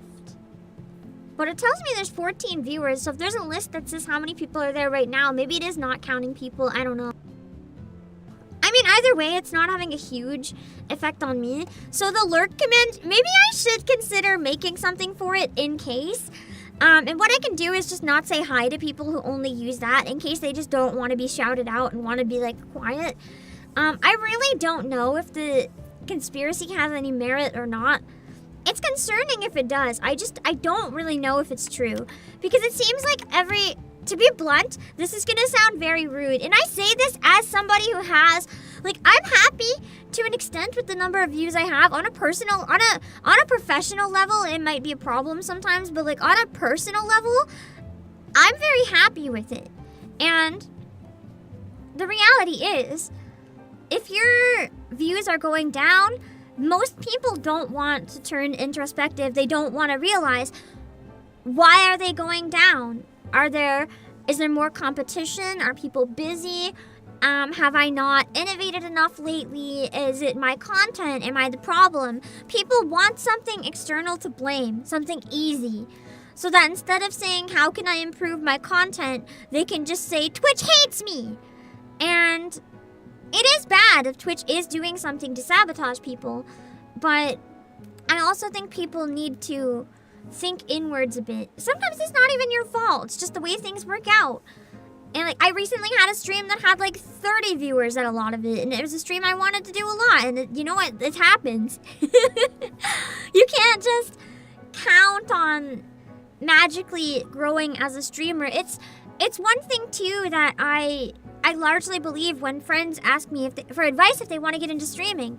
I will say, stream, planning to do it as a hobby. If it becomes a career, that's great. And when I see people I often see people getting really bitter on Twitter talking about like, yeah, there's people who just drop VTubers. It's true. Or just stop watching Twitch and YouTube. It could be not even your fault at all. But the main thing is, I've seen a lot of people say stuff like, it's not fair. I've been streaming X amount of years. I deserve to be making it by now. Why am I not making it? That's because the reality is most people never make it. Most people in streaming never make it. I'm in a very lucky position where because, you know, I'm CEO of PlayAsia, I can do this full time specifically because of that. If it was just the amount of like viewers I have and donations I have, I would not be able to do this full time. To be very blunt, I'm very lucky. The amount of people who ever can make this full time is very, very small. You have to be incredibly successful. And by nature, if anyone could do it, everyone would be doing it. That's not to say you shouldn't dream and you shouldn't try. I think everyone who wants to try should try. But if you approach streaming wanting to do it as a career, you're setting yourself up for failure. You might get lucky, but you might not. And it's much better to deal with, okay, how do I make this a career when the time comes, if it seems feasible, than it is to plan for it to be your career, invest everything into it, and then end up empty-handed. Literally, it's like not even 25% personality and charisma. There's big streamers that have like none. Not a lot, but it happens. It's almost entirely luck and then having enough to keep people around when you have that exposure. But sometimes you don't even need the luck necessarily. Or you don't even need the skills necessarily, but you often do. Oh, yeah, if you're controversial enough for whatever reason, people will watch you no matter what. Hello, K-Stops and Super-Team, thank you for the super. Pam needs more money. Shut up! I said I'm in a lucky position! Where I am unique. I'll take your money though, but... If I was indie, my performance would not be enough. But because I'm who I am very lucky right now. So yeah. For lack of a better way to put it, before people call me a hypocrite and be like, you don't know what you're talking about, I do know what I'm talking about, because if I was indie, I'd be fucked. So it's an important topic. Like, I'm very tired of seeing people throw everything away for a chance that might never happen. For real. Like, exactly, it is survivorship bias. We see the ones that succeed, but not the ones that fail. That being said, too, if you've tried for a long time and you're just not where you want to be and you're getting bitter about streaming, you shouldn't force yourself to keep doing it either. It's okay to move on and do something else. If you have a dream, if it's become something that is no longer fulfilling to pursue, don't force yourself to pursue it. Like, it doesn't make sense. Don't do that to yourself. Especially if it's something without a guarantee. Like, you have to enjoy the process. It's the same with being an artist. Like, could you make it as an artist someday? Maybe. But you should never go into art planning to do it as a career. If you're lucky enough and it can become a career, if you start getting enough commissions or if you get hired with a job, that's amazing. But if you just start drawing or whatever because you're like, I've seen artists make a lot of money online, I too want to make money online, you're gonna get screwed. It's not, yeah, do what you love and you might get lucky and turn it into profit. That goes for pretty much any creative endeavor, by the way. Like, sadly, even the ones that require years of training. Like, you could go through an entire program and learn to be a movie director, but if you never get the opportunity to direct a movie, you can do it as a hobby and make your own projects, but you're not going to be making money as a career. It's luck, lie, or a pyramid scheme. Honestly, yeah! People pretty much get to the top. Skill, don't get me wrong, you need skill to stay. You need skill to stay at the top. And a lot of the people who are just barely getting by but manage to work themselves up to that point and never have that luck but manage to build on their own just enough to get by, that's all. That is skill. That is pure skill. But for the people at like the top 1%, it's always a matter of they got incredibly lucky at the right time or they have lied. You see this happen. I'm not going to call people out, but I've seen it happen. I've heard things behind the scenes. Like, it definitely happens. It's not just people guessing. There are people that get to the top by trampling and using people, whether it's lying about credentials or whether it is just using people when it benefits them and then ghosting them when it doesn't, or taking advantage of their kindness. It's very similar to what happened with VShojo. Not the talents, but the agency, where powerful people use their clout and popularity to make themselves even more rich and popular until it blew up in their face. So, yeah. I don't talk about drama a lot, but I feel like the Cinder situation is important enough that I'll mention it briefly. Cinder was a great example of what I mean. It's not just Cinder. There are other people out there who do that. I'm not saying you should guess who they are, and I'm not calling anyone out because I always want to believe that people can change. But when you're a creator in this sphere, if you don't treat people nicely, people hear about it. People will hear about it. Because people talk. If they're treated badly, people talk. So a lot of insiders hear things and know. And again, that's not good to speculate because a lot of the people at the top are genuinely very nice people. But unfortunately, one of the most tried and true ways is by using people. If you're good at it, you can get to the top. And it's unfortunate and it's horrible, but it happens. And then you have people who get very lucky and have very big opportunities. But they often work very hard to get those opportunities. So getting the opportunities in the first place is the luck. You have to have the skill to back it up if you get the luck. But you still need the luck. There's incredibly talented streamers out there that will never be seen with like 1 CCV, but they are funny as hell. There's people that have had 20 viewers for like 10 years and they're funny as hell. They just haven't had the luck aspect, and it's unfortunate. And that's why you can never count on making it, no matter how good you are, no matter how much you market yourself. It's not something that just always comes naturally. Even if it would be nice if it was, that's not how the industry works. And it sucks. It really sucks. But it's way better to go into something, approaching it as a hobby, and for fun, and enjoying it, and then being pleasantly surprised, than it is to set yourself up for failure. I truly believe it. Anyway, let's watch this. It looks like BL! Eclipse Special Forces. Oh, wait. Wait, these are girls? What? This is... Tomboy Yuri? Men went extinct. Only women remain. Step into Eclipse, a bold, choice-driven Yuri visual novel where Butch and Butch takes the spotlight. Butch only Yuri? Play as Hastener of the Special Forces and shape not only her fate, but the future of this utopia. Can you face the truth amid love, desire, and bloodshed? What the heck?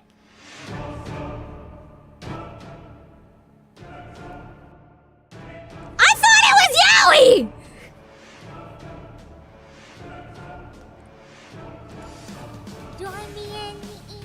This is Yuri?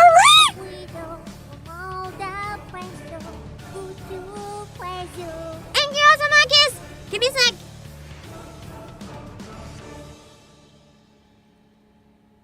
What the heck?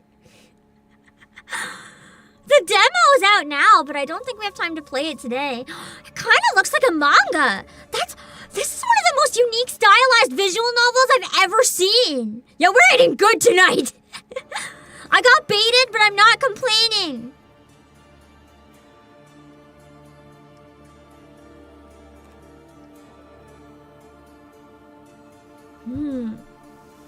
Hello, Grumble, it's actually Yuri. These are girls.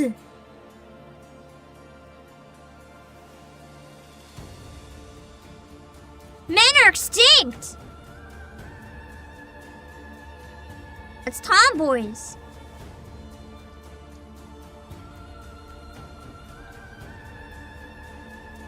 Holy moly.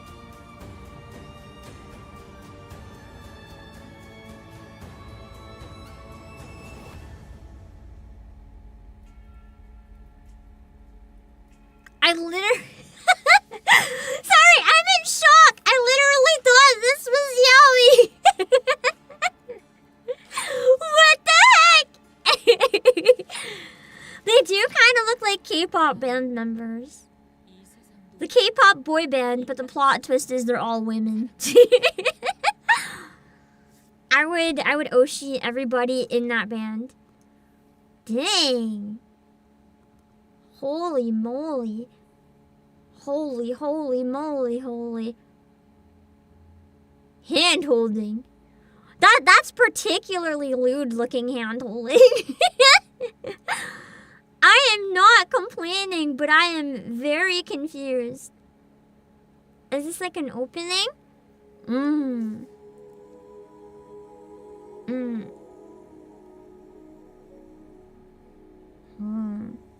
Hello, Yankee bro.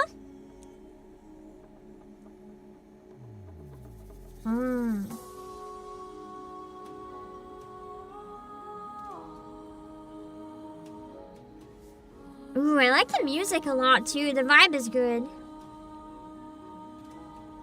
Ooh, shark teeth! I like shark teeth.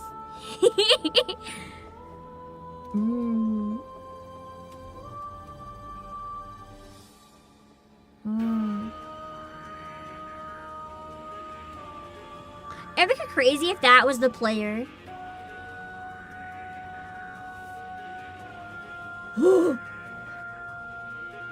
Holy!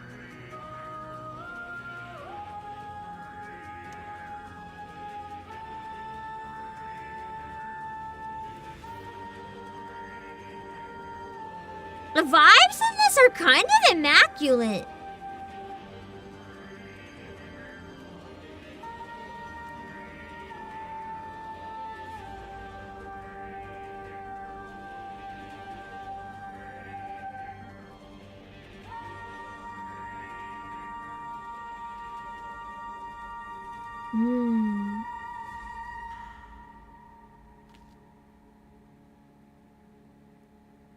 Damn. can't say that's one, if we didn't do the trailer watch along, that I even would have, like, found. So thanks for the suggestion. Time to save it for later. Right? It has a demo, but I don't think we'll have time to play it today. But man, that's crazy. Yeah, the art style is peak. I'm not gonna lie, when I read it saying Utopia of Women in the Discord preview, I thought even more that meant it was yaoi. I guess not. That's crazy. Crazy. What is this one? Hit spin. Watermelon party. What is hit spin watermelon party?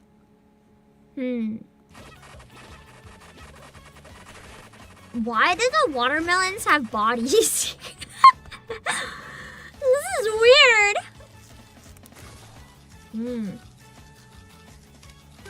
Is there like a bunch of watermelon mini games?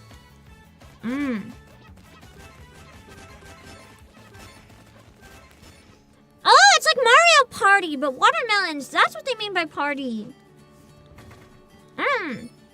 Like a bunch of party games.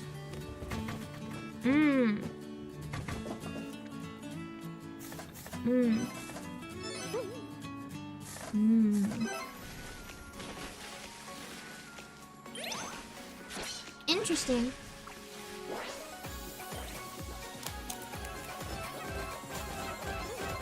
The mini games in this actually look really fun too. They capture what's good about Mario Party with having mini games be really fun but really simple. And I feel like a lot of the Mario Party ripoffs kind of miss that. The mini games are either too complex or too boring.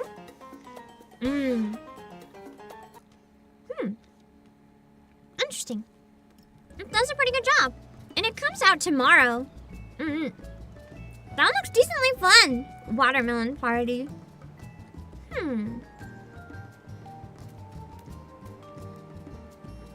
Let's see what some of these are. Simple games with slapstick physics often hit. For real! Sometimes simple does better than something overcomplicated for the sake of it, and I will stand by that. What is this one? Wish upon a cat. Embark on a delightful little romp through the worlds of various Odin cat games to track down a dimension-diving cat in this short, heartwarming adventure. Melody Mushroom Man?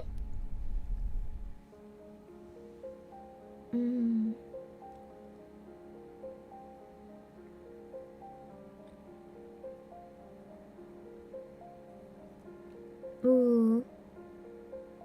I like the aesthetic of this. The vibes are pretty good.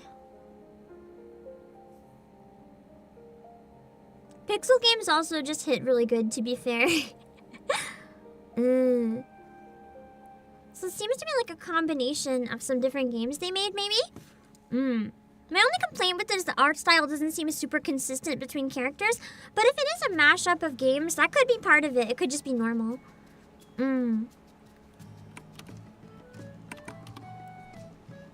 Meg's Monster.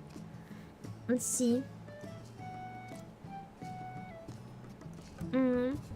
Take control of the underworld's grumpiest school to help a little lost girl find her way home.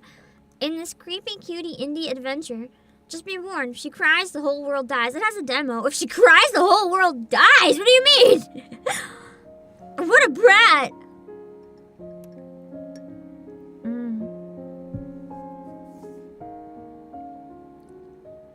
So you have to somehow, like, stop every time she gets sad and not let her cry? Because if she... Oh, her crying is a nuke. Got it. Concern. Also, I like the monster design in this. The expressions are pretty good. Yeah, the art style is really nice. The colors, too.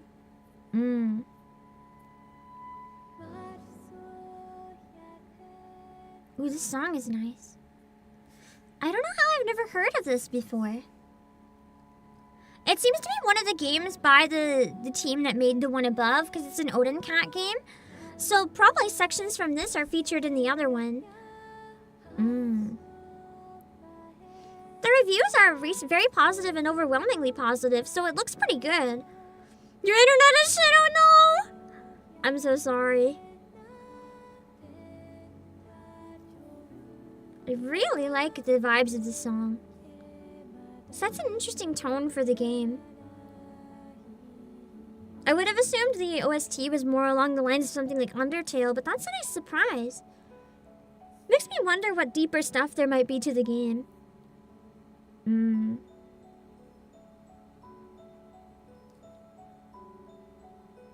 Environment's really nice at parts too.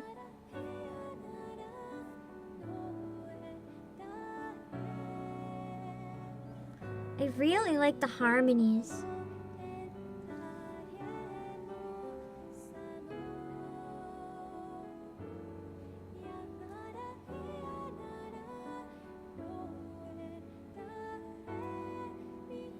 Yeah, these harmonies are stunning.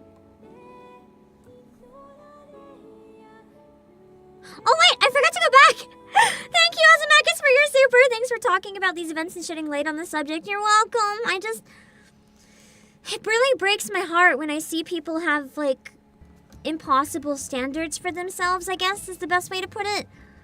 It's not fair to themselves. It really breaks my heart. Seeing people be like, why am I such a failure? Why am I so bad? I put everything into this. And the reality is, you're not a failure. That's just how it works out for most people.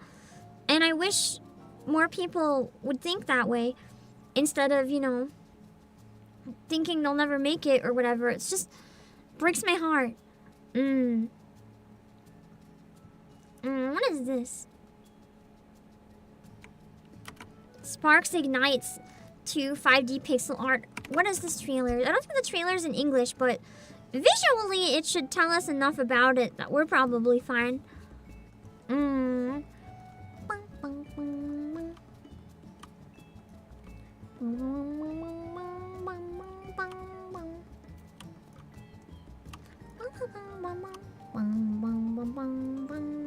Let's give it a look.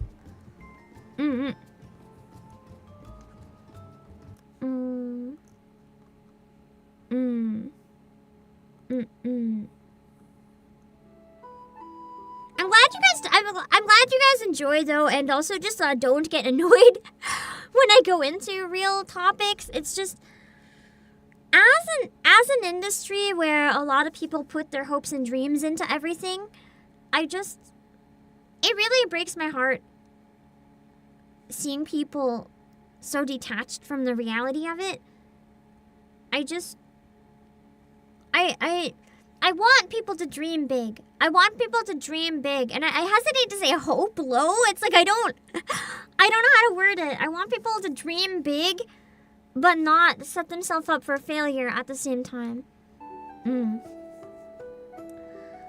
So the article above it has info on what the game is like. Okay, I'll read that after. Also, I really like what they've done with like the grass here. Whether it's grass or wheat. The music's also stunning. I'm very biased because the melody sounds like something that could be on Whistle. I really like modern folk music, if that makes sense. Like stuff from RPGs that could be easily old-fashioned music. I guess bardcore to an extent, but more modern. Kind of more fusion between like old medieval style and modern. Does kind of have Octopath vibes in a way, yeah. Does have fishing vibes, yeah. Ooh, the rays of the sun are nice. This looks like it's very high budget. Like a lot of love was put into it. Either very high budget or very high time. It's amazing. Yeah, the flute was a vibe. I think it's a MIDI flute, but it still sounded really cool. Normally would have included such a teaser. No, genuinely, the graphics and sound are like stunning. This is really nice for such a small trailer.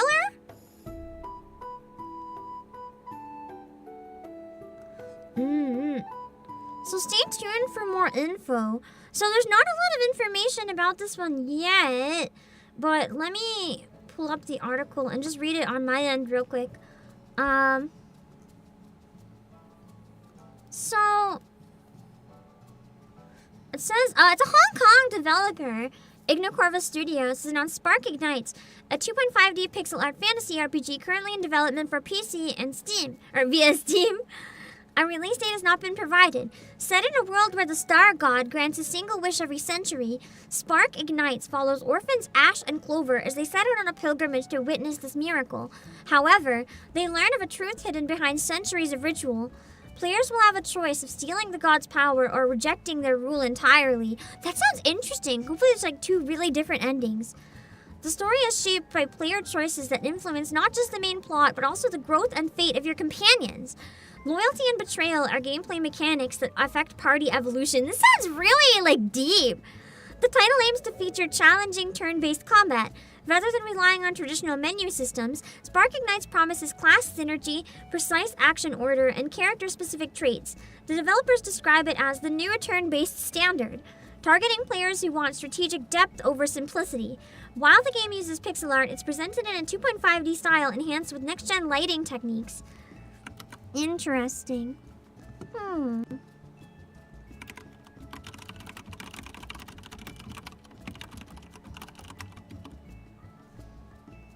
Interesting. Yeah, I hope the gameplay is good too. We'll have to see. It seems they're promising a lot, so now we just have to see if they can deliver on it. That's the key thing though. Every developer wants to promise a lot, but it always comes down to can they do it in the end, which is rough. Because it's not always possible. People have big dreams, but can they do it? Sometimes yes, and sometimes no. Let's see what this trailer is. Mado Monogatari. Yeah, and the Wondrous Academy. I think I've heard of this one. The new Idea Factory game, yeah.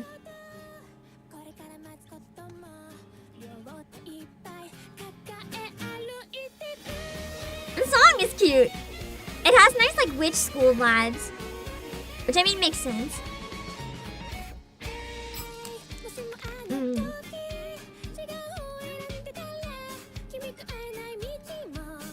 The voice is either so edited, though, or it's, like, a synthesizer. Kind of reminds me of Vocaloid.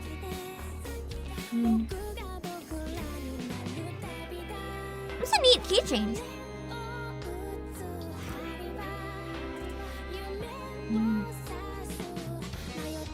I'm curious which kind of game it is.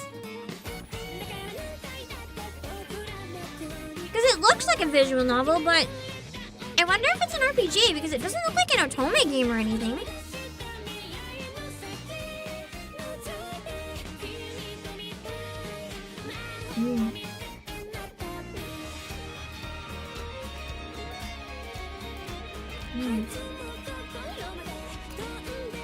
It's apparently a long-running series that's now debuting in the West. Interesting! That sounds promising if it's a long-running series. Is it an RPG or is it like a visual novel? Or like a stat game or something? It doesn't look like a dating sim, but it didn't really show any gameplay. Which is why I wonder if maybe it's like, I don't know, some sort of, it doesn't even say. Dungeon crawler! So it's a dungeon crawler. Interesting. Looks like a really cute one. Oh, we have it! Let me see. Wait, is it now? Oh yeah, did it come out very recent? Oh yeah, out now! It just stealth dropped! We have physical copies of it though, it looks like. Did it just randomly stealth drop? I don't remember seeing anything promoting this. I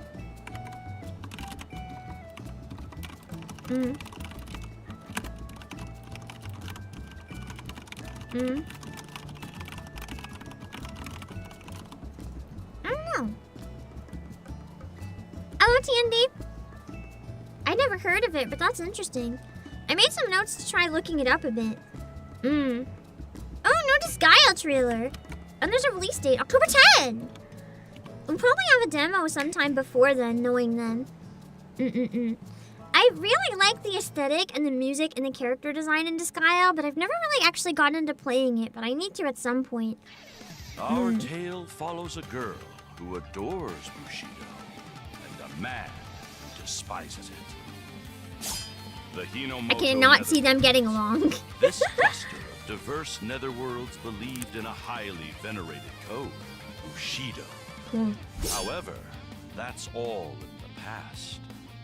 I'm gonna do my Espen, have you played it? Good dungeon crawler?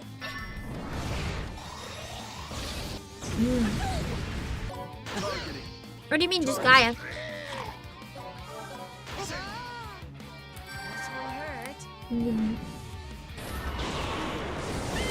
I feel like Disgaea has some of the best like art design out there where it's so unique. This is a complete edition of the most recent Disgaea. Nice! They did a really good job making their 3D models look super 2D without making them look bad too. That's impressive. It's hard to make 2D or 3D models look 2D well.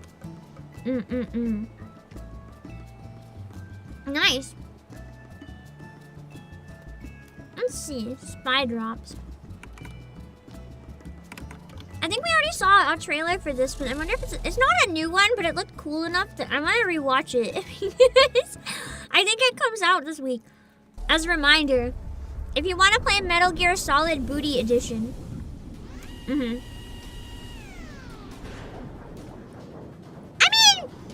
a regular Metal Gear Solid's kind of Booty Edition.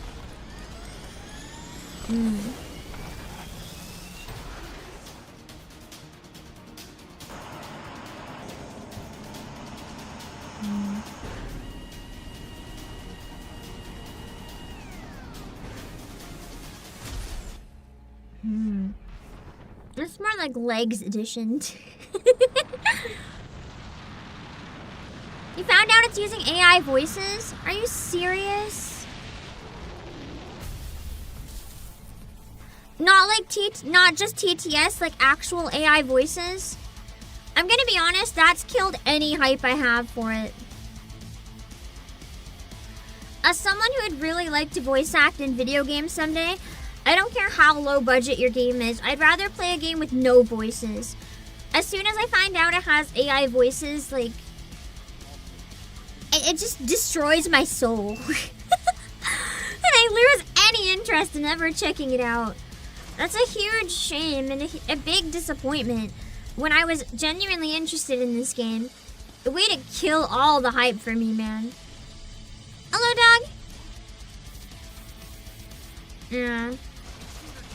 I do understand that there are players who don't care and just want to play what's fun, and I can't do anything about it. It's heartbreaking to me, though. If the industry goes that way, there's going to be a lot of very broken people. I would genuinely rather have nothing than take away an opportunity like that from people. There are people who would have done it for free if they're that desperate, man. The dev cited budget reasons and said you can just turn the voices off. I'm still not supporting a game that has them at all. That's a cop-out. Budget reasons is... I'm gonna be very real. With how many people would be willing to do voice acting for free on something like this if they explained we can't afford it? It's not about the money. For people who want to do voice acting, like, of course money is good if you want to make a living, but it's not about the money. People enjoy doing the craft. And I don't care. If you don't have money, you shouldn't have voices. Obviously, it's not illegal, so like I can't stop people. If a character's an AI, using a TTS can be really funny or whatever. But if you're just using AI voices and your reason is budget, that's just a small stretch away, and in some cases probably isn't even no budget. It's more like, hey, we don't want to spend money on this thing we can get cheaper, so we're gonna get it cheaper and not have real people. That's how I view it when people say budget as a reason. There will be people willing to work on any budget that can give enough quality. If you don't have... that's like saying, I'm sorry, we didn't have the budget for art, so we just stole some. You know? That's how I view it. I don't like it with art, and I don't like it with voice acting. If you're using it for a hobby, whatever, it's your personal hobby, it's for funsies, but if you're like publishing a work with it and you're like, I made this, no you didn't! It just makes me really sad. And I think it's the first time a game I was actually really hyped for, ended up doing that. So it's kind of hitting extra hard because I've never seen like a game I wanted to actually play rely on AI voices before. It's the first time I've encountered that situation. Let's see, drag and drive. Oh yeah, this is the one where you can use the mouse mode to like steer. I thought this one sounded really innovative. I guess it's coming out soon then. I hope it's actually really fun. Let's cover the basics. I feel like this is going to be a really good example of what the mouse controls can do, and it's going to depend if it's done well or not. To reverse. Slide one controller to turn. And press the ZL and ZR buttons to brake. Press the L and R buttons together to pass the ball. And gently flick your wrist to shoot. That'll be fun! The shooting? I like that. I wonder if you can aim and stuff with the Joy-Con too. That might feel really fun to do. If you have to aim with like the wheels or if you have to aim with the Joy-Con. So Gen AI is being used for the audio in the dialogues. The audio used is from actors that were compensated for their work. Oh, okay. So, the audio for the dialogues can be disabled. So, the audio used is from actors that were compensated. So, it sounds like they paid people to do something, and then they used AI to make the rest of the lines. So they did pay actors, but to save a lot of money, they didn't pay them to do everything. It's like a step up, but still, I'm not comfortable supporting that. But it's like a step up at least. Join 3-on-3 matches. I wouldn't agree to be on a project like that. If they wanted to use some lines as AI, like I don't even care what it is. You could hire me for like Nikkei. And be like, half your lines are gonna be AI, and I'd be like, fuck you.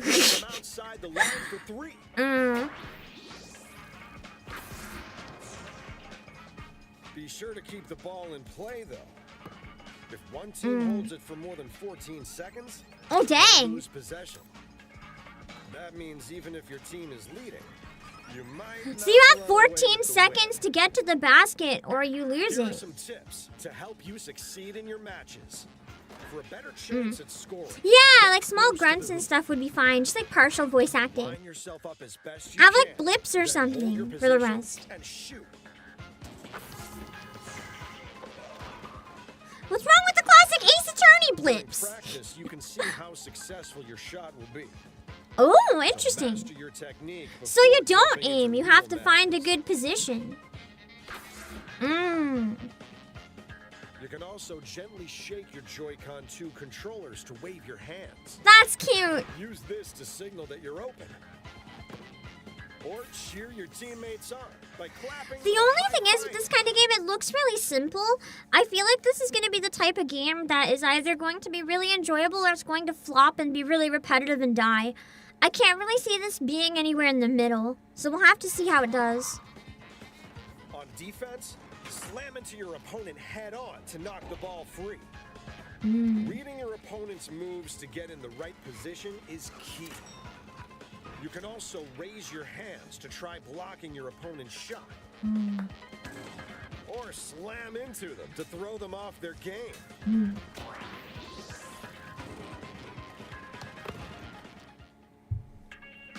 There are 3 types of drivers to play as. Guards are agile and quickly pick up speed. So at least there's a couple different types then, instead of every driver being the same. And forwards are balanced all-arounders. Choose the driver that fits the way you play. And customize their style, including colors, textures, and player numbers. I like the cat helmet.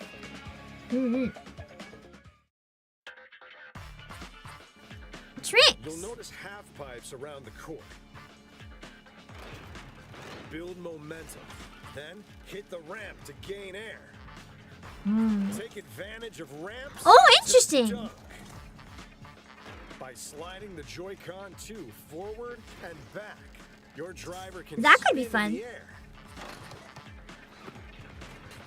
Additional points are awarded if you land a trick shot. The more difficult the trick, the more points you'll earn. If you lift one Joy-Con... You don't think you realize how long? No, it's interesting. I actually don't mind because the thing is, I've been really interested in how this game is going to work, but I don't know if I'm going to actually buy this game. So this is really interesting because I can see how it works. Because this is one of the games I thought was really innovative, but I'm also wondering how they make it fun.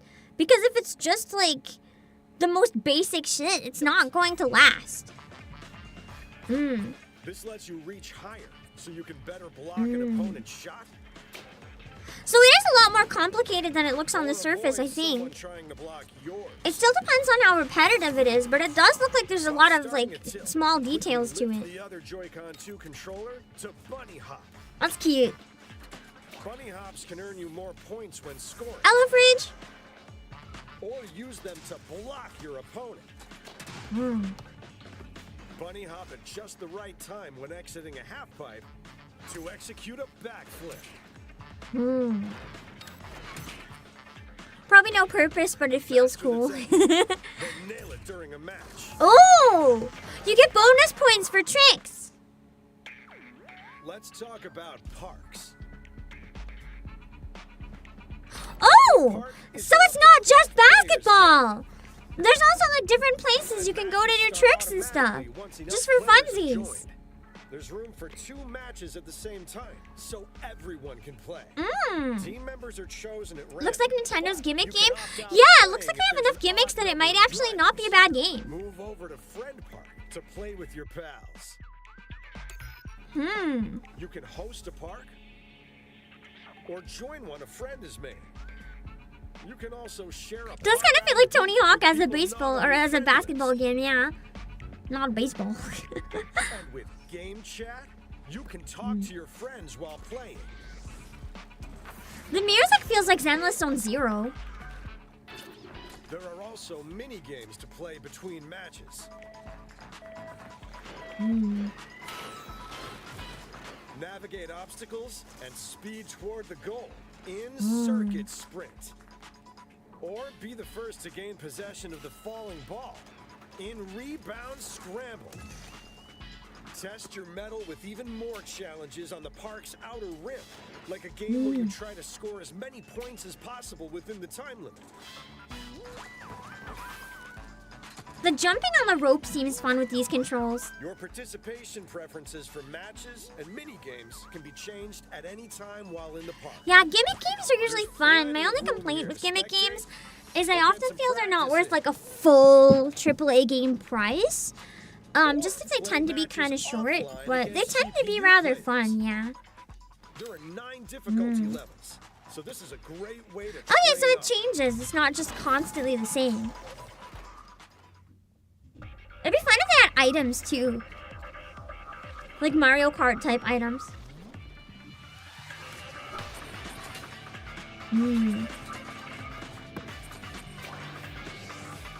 I want to try this. Like if I'm at a convention or something and they have like a table doing this as a demo. I don't know if I want to buy it, but like I want to play it. I feel like this one would benefit by having a short demo. But it looks interesting. Oh wait, there is a demo! Wait, there's specific dates for this demo! I can't make any of those times work. Sorry. No can do for literally any of that. So you guys can check out the demo if you want. I don't think I'll be checking out the demo. The time is no good. Yeah, unfortunately that doesn't work for me. What is this one?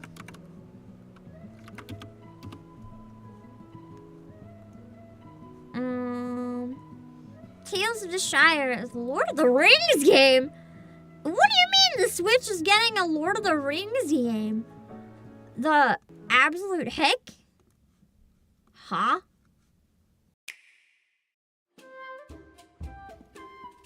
It's a Hobbit game! Why does the art style scream like Metaverse Facebook ad?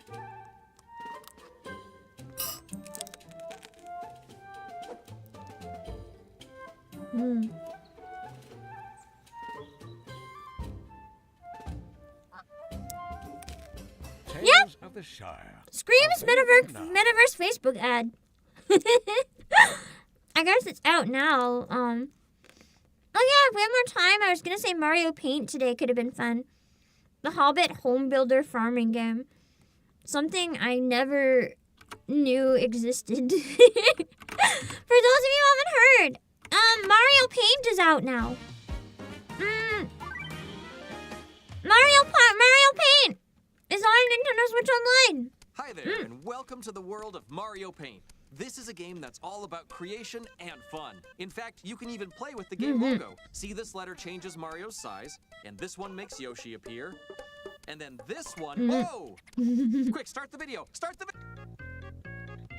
In this mode, you can select from a few existing pictures and color in each part using the fill paintbrush.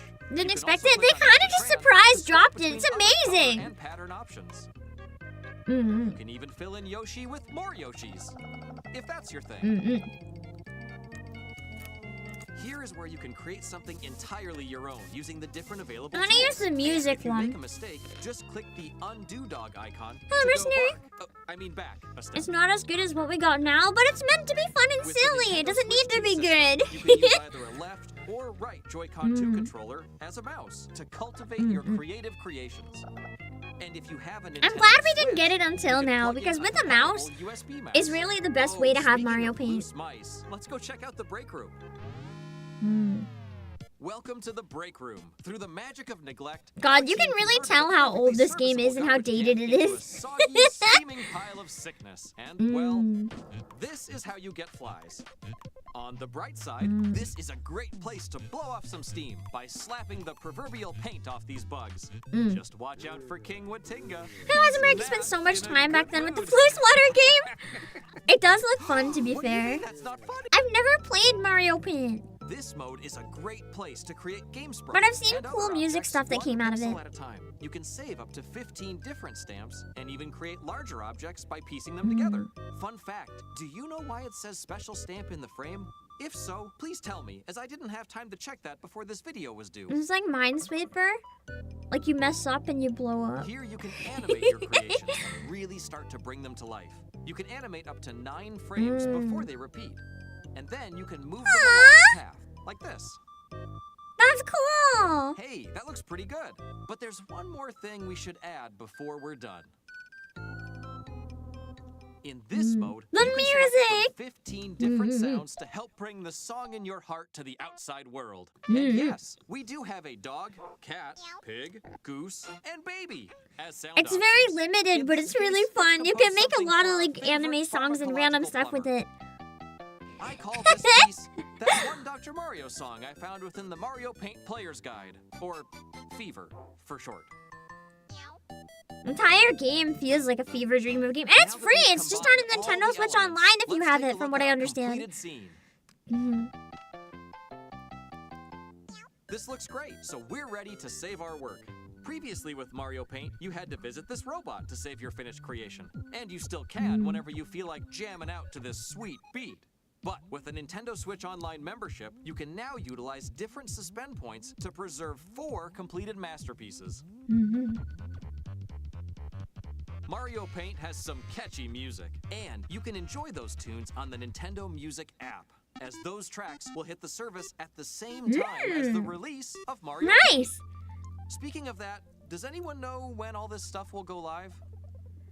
Well, Plasma Banana's fun because it's limited. No, for real. Sometimes when things have too much freedom, I don't know what to do and I do nothing. Sometimes having the limitations is nice. What the heck? It looks so good. Man, I want to play Mario Paint someday. We can just chill and make like some new BGM in Mario Paint. Whenever I stream Mario games, we can use my Mario Paint music. Or something, I don't know. What is this? I hate this place. Wow, that's certainly the name of a game. Okay, this looks kind of neat. It very much has like Marvel. If it was a video game that wasn't about superheroes vibe. Unsettling. Good start. I was here with my friend Lou. You know where she is?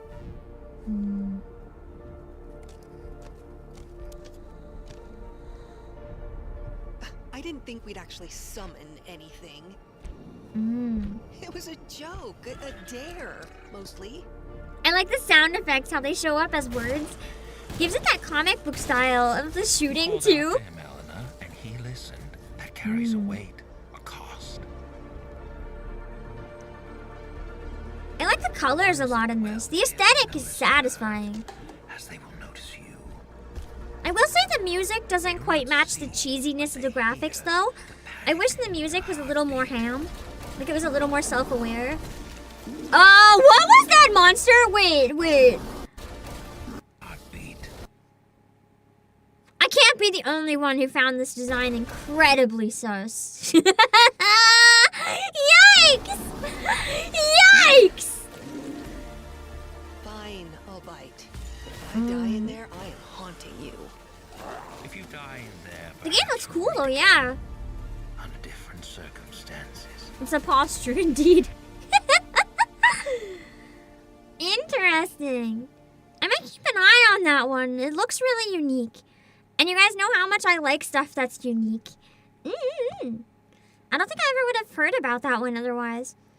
Interesting. Oh no, another Garfield Kart 2 trailer. Doesn't it come out really soon too? Garfield Kart 2? I think so. I still can't believe last week we played Garfield Kart 1. Well, this is truly a week of all time. Falls. Me every time.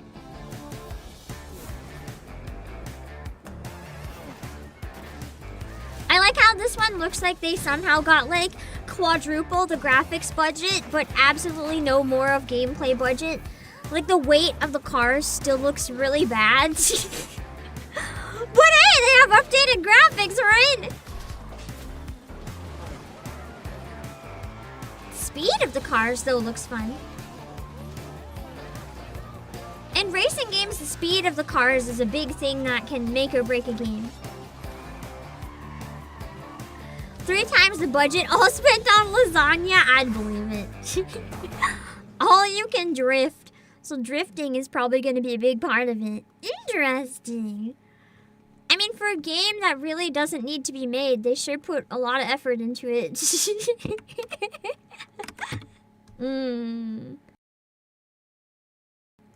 Let's see.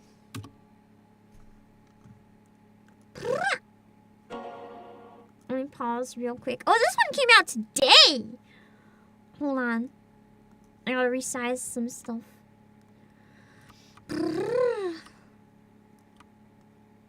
Okay, so this one literally just came out. Mostly positive. Demon Slayer, Kimetsu no Yaiba, Hinokami Chronicles 2. So I guess it's like a sequel of one of their games? Just hang on, Nezuko. I'll turn you back into a human. Your scent couldn't be more ominous. It's making me sick. How about you become a demon too, for your kid sister's sake? My musical Voice acting goes hard. take us to victory! Yeah, I didn't know there was a part 1 either. I'm not into Demon Slayer. I've just never started it. Run. I don't know if I would like it or not. I'm very picky with shonen though. Protect you all no matter what! Atone for your sins with your life! Sabito entrusted you with something I find the mainstream shonen I tend not to enjoy so much. For you for quite some time. Like, I'd watch them if they were on in front of me, but I wouldn't choose them with other stuff out there, if that makes sense. Now on, I too will help you, however I can.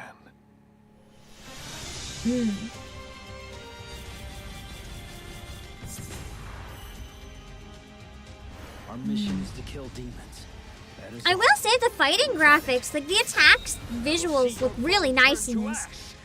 And the gameplay looks similar to like the Clash of Ninja series, which I did enjoy quite a bit. From here on out, things are gonna get real fleshy. No one can save me, because everyone's weaker than I am. I'll use a gentle toxin to kill her, so she won't. A gentle toxin for murder. I don't know if I'd call that gentle. For those who hurt others. Your head, your arms, your legs. Mind every move you make. It's pretty by the books shonen. That's my problem with a lot of shonen. They all feel like reskins of each other. I know people probably say the same about shoujo, which is fair. I don't know. I tend to be really picky with shows these days. Because there's so many shows and not enough time. I'm a lot pickier than I used to be.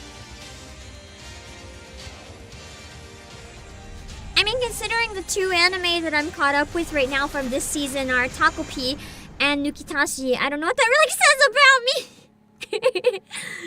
It looks pretty though, yeah. At least there wasn't a tournament arc. Oh, thank God. I am so tired of tournament arcs. I literally dropped Naruto because of it. I only came back because I heard which characters got married at the end, and then I had to catch up because my ships. Oh wait, I didn't crop it again. Hold on. I am leaning away from doing more roulettes, by the way, unless we have time at the end to maybe do a trial. Just because not many people are online anyway. So it feels like maybe for those of you who can't play, it'd be better to just watch more trailers and get ahead for next week. Digimon Elysium. What is this? Music sounds like The Sims 1. The graphics are really neat in this. Looks really different. Anna! Anna Alouette! Anna Alouette singing Digimon theme song? Holy! That's unexpected. So it's a Digimon card game.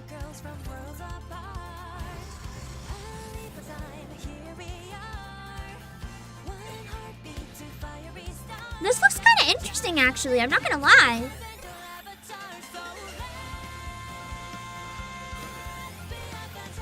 Her voice fits the song really well.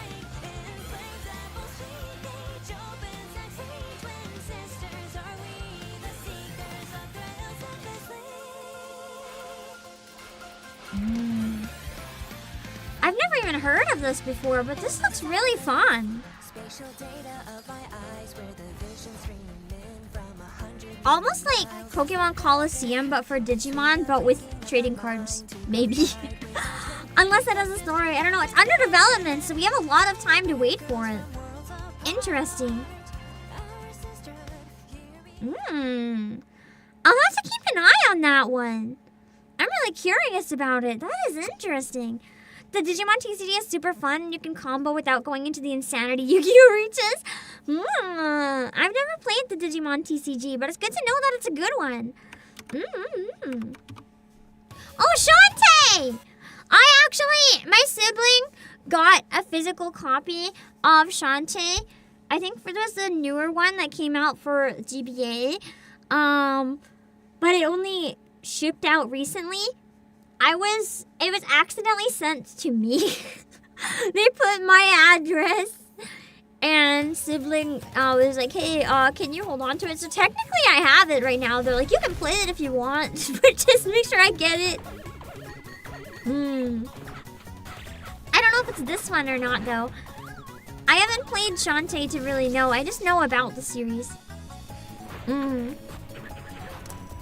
That's mine now. I mean, temporarily until they bother to get it. That one's being ported to the new consoles with the new costumes. Oh, okay, so it is the same one. Interesting.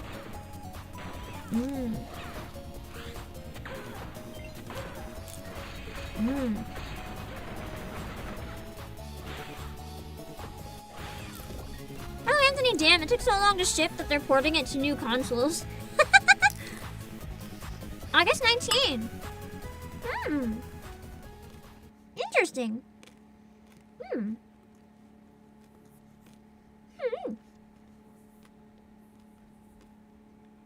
Yeah, I got the same one probably in the mail that you got, Junkie, but I haven't opened the shipping box for it, so I don't actually know.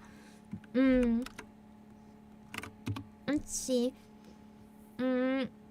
Mommy. A code and coffee. Wait! Oh, there's an East Asia Indie Game Celebration going on right now. It's still going on next week, so I am making a note. I would want to look at some of these next time. Today, I'm a little too pressed for time because everything's kind of crazy, but...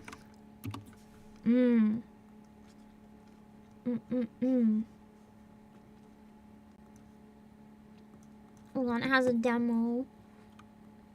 And then I'll pull up the Steam page.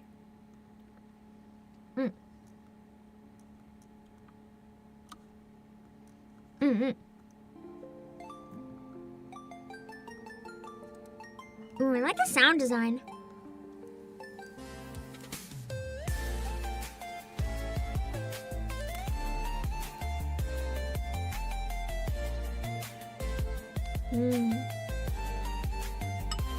So you run a cute cafe.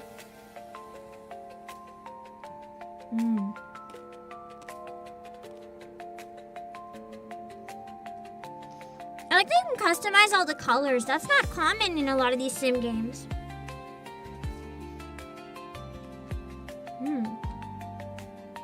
Rhythm game for music.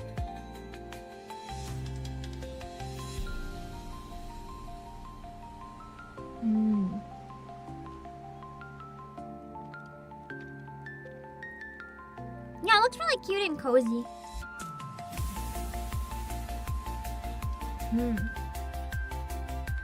The only thing is it a cozy game or is it a, quote, cozy game? Some cozy games are just boring and not interesting, and then they're called cozy. So we'll have to hope it's good, but it looks kind of promising. There's a lot to do in it from what it seems.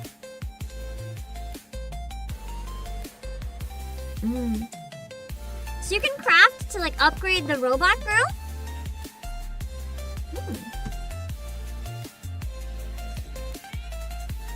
Oh, that bot has been saying Christmas present for days. Whoops. I should fix that. Cute. I'm curious about the demo for that one. It doesn't necessarily look like my type of game, but it looks like the type of game that I would be like interested watching other people play, if that makes sense. Because sometimes it's nice watching people play cozy games. But then if I'm gonna play a game myself, I'll lean towards more messed up stuff. What is Shadow Hacker? A 3D roguelike action game with anime-inspired art. In fast-paced battles, freely combat your skills and items to defeat all enemies. I like the developer. It's just someone. Ooh.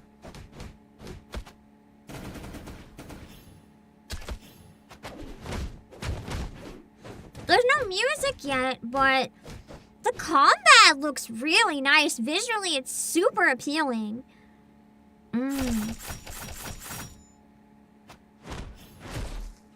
I like stylized attacks that look like comic book stuff.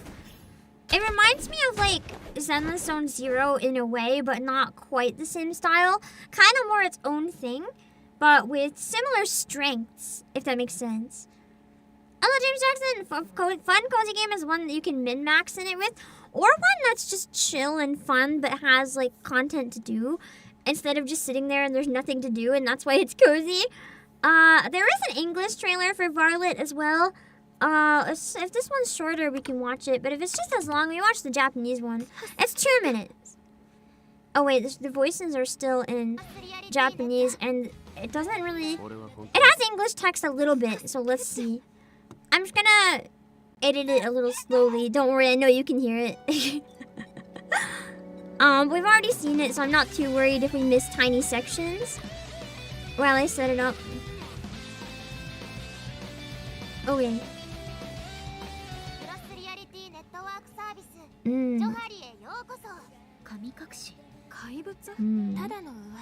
Might give us a better idea of the tone. I like Aruka's design with her like more magical looking outfit.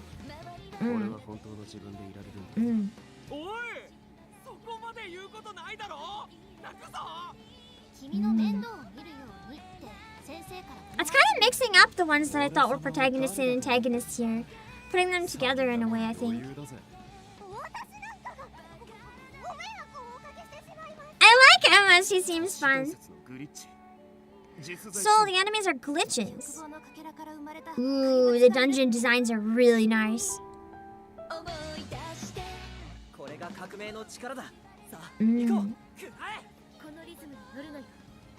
I still stand by what I said. The opening song sounds very early 2000s anime, but I say affectionately. I like it. It feels like a nice throwback. Or even more so, like 2000s doujin circles. It's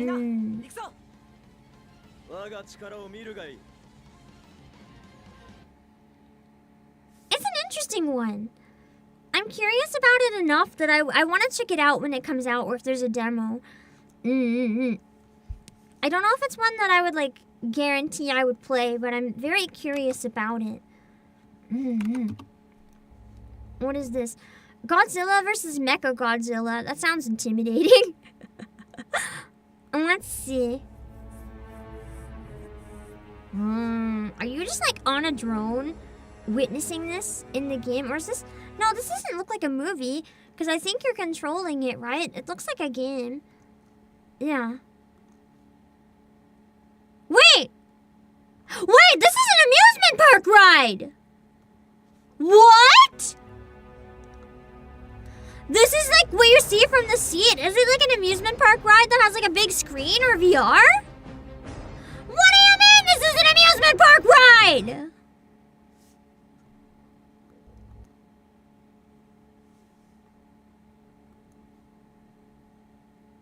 That's so cool. It's like you're witnessing it up close in person. That seems amazing. I want to go on that ride. I might barf though. It looks like the type that would give me like massive motion sickness, but I think it would be worth it, perhaps. What is this one? Oh, coming soon. Let's see. Compensated Girl. Compensated Girl is a deck-building roguelike card battle adventure game. It aims to defeat monsters in card battles and try to escape from a nightmare world. However, the deck you use is the girl herself. Using cards affects the girl directly, changing elements like the UI, the story, and more. That's interesting. So, like, she's the personification of your deck. And if you change your deck, the entire story and her personality can change.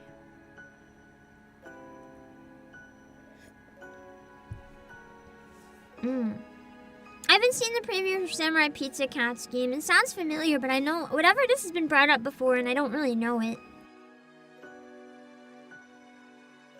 Because I know a lot of people were like, "Are you excited?" And I'm like, I don't know what that is.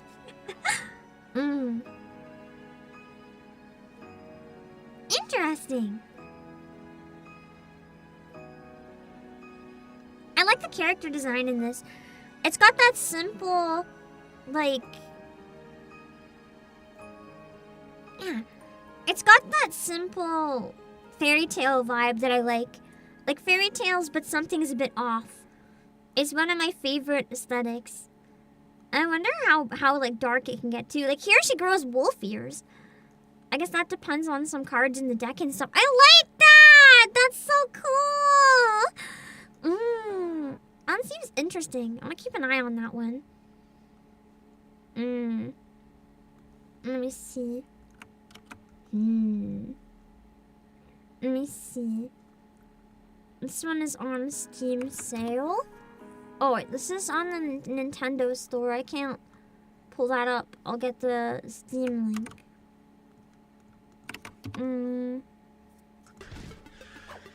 What is this?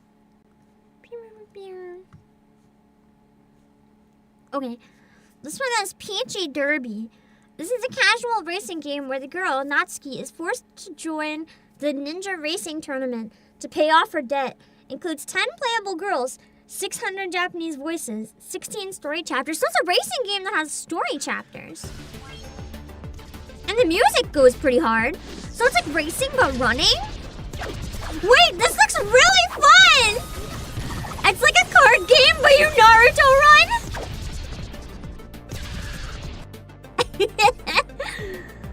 This looks fun. I guess it's been out a while, but it's on sale right now. Has anyone played it? This looks crazy. What the heck? With the dancing segments and swimsuits, apparently? Is this the racing game we never knew we needed? How have I never heard of this? Yeah, Uma Musume Ninja game or something? How did I know about this? It's not even $20. It's not bad. Dang, I never heard of that game. That's wild. Yeah, Uma Musume meets Senran Kagura. That's pretty accurate, I think. That's nuts. Man. What is this? Okay. This one is Sky the Scraper. Is it like a window cleaning simulator? Hold on.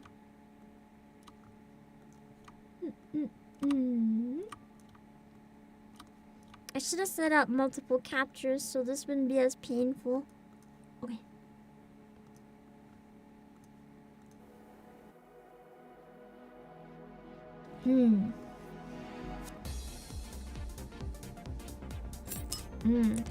Oh!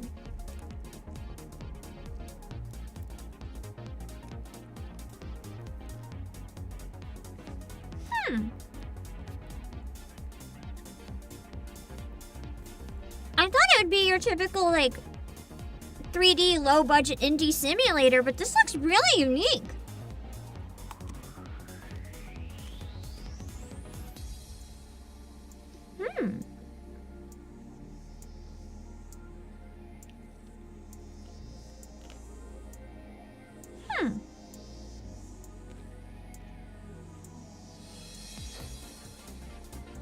This looks fun as heck!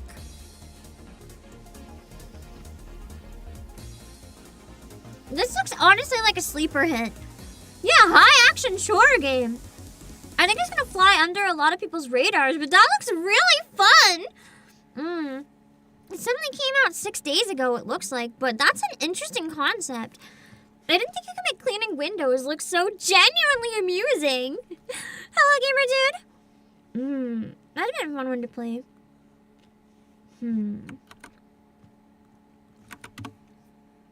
Darksiders. Let's see, Darksiders 4. Let me see. I don't think I know what Darksiders 1, 2, or 3 are, so I'll see what I think of this trailer. You will be hunted. The White City for certain. The Council. And there will be others. You would wage this war alone?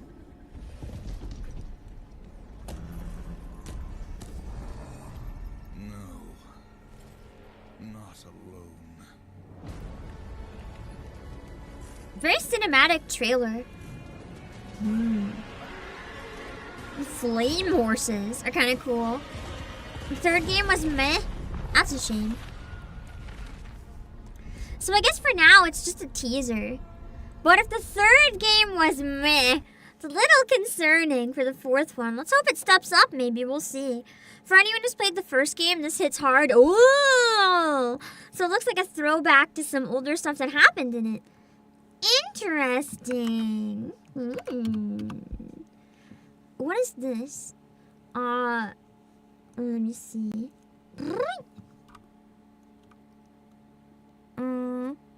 It says, Reanimal. The original creators of Little Nightmares 1 and 2. I think I've seen this trailer before. And maybe I haven't seen the newest one though, because this one came out August 1st. But I think I knew this game was coming, and I've been really excited about it. I think we saw a trailer at some point, and it was intense.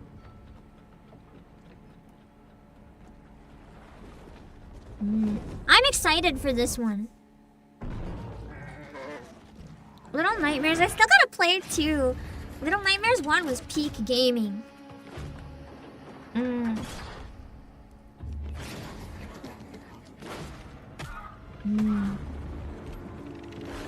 It's the imagination that these creators put into the horror that makes it so terrifying to me. It's like, just what was going through someone's brain to make them come up with some of this stuff?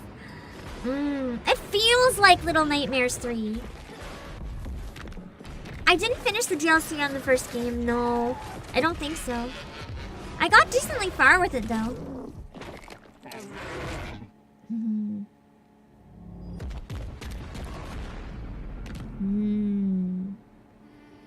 Quarter 1 2026!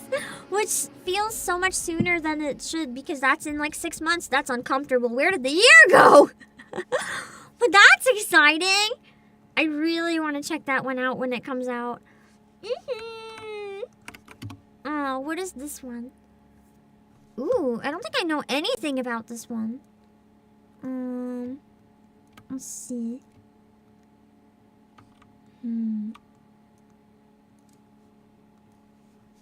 A mother tells her child a twisted fairy tale about Goldman until delicate emotions from her own checkered past begin to resurface.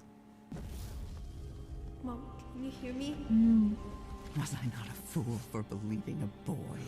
Maybe he was just gonna... I said, was I not a fool for believing a boy? I don't know, Mom. This feels really unique. Dreamed of nonsense.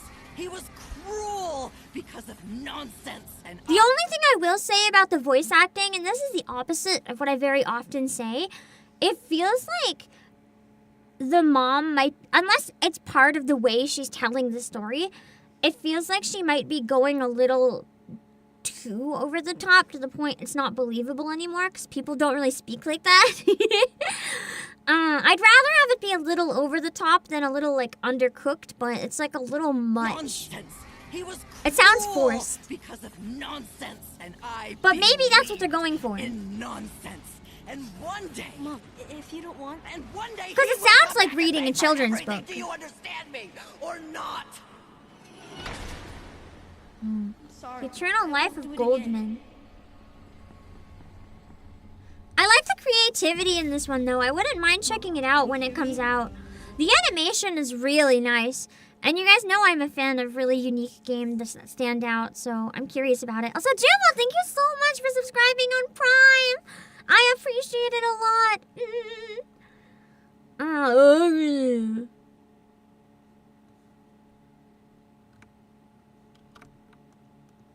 I don't think I can watch this because the video is probably copyrighted. But I can get a screenshot. I don't like this.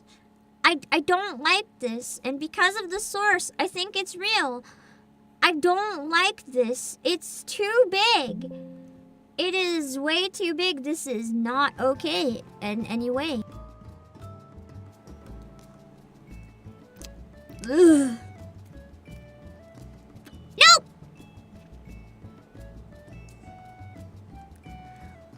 Scientists have discovered a giant new species of stick insect in Australia, which is over 15 inches long.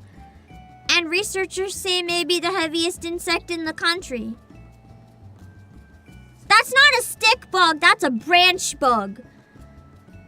I like stick bugs, they're cute, but this is terrifying. Imagine coming home and this is in your room, like, or on your bed.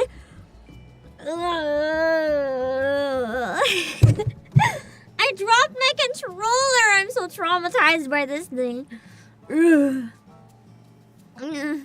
Second new monster insect from Australia in recent times. I feel like I'm kind of more surprised it's only the second. It's too big. Okay.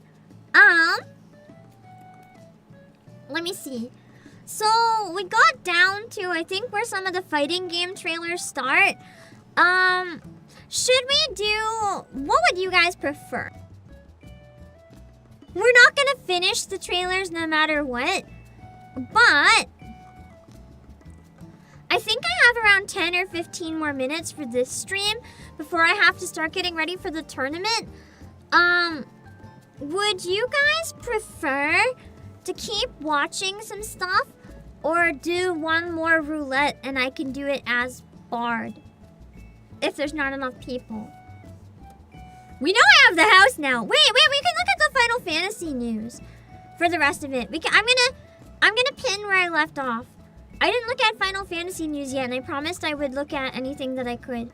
Like the new cat mount or like the roofs that I can get. Instead of a roulette, we'll just focus on some stuff related to 14 for a little bit. Put the Final Fantasy one at the bottom. Let me see.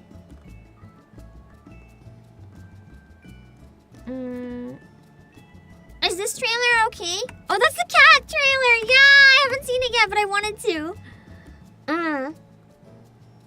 That's a new mount in the game that looks really cute, but I'm assuming I have to be in Dawntrail to get it, which is a shame. It's so cute, but it is what it is. It makes sense that I'd have to be in Dawntrail, let's be real.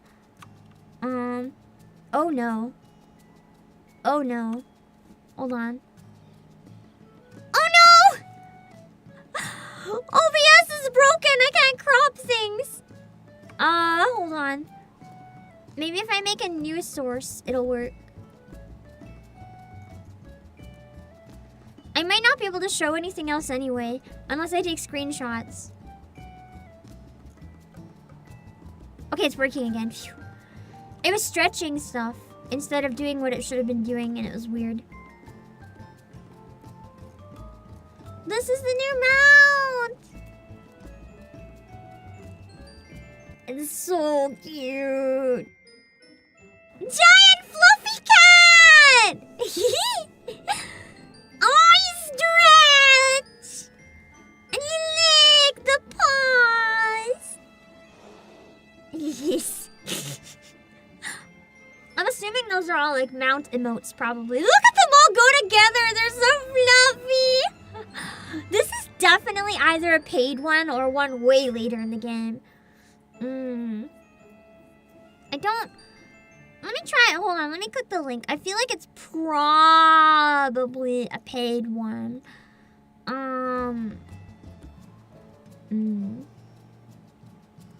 Oh, it's a paid one. Because it's paid, that is tempting. I gotta think about it. Let me see. I would believe it if I found out it was based on one of the devs' cats. I would believe it. I think that's the only new thing that's not like main story related yet, so let me see. Oh wait, hold on. Hold on.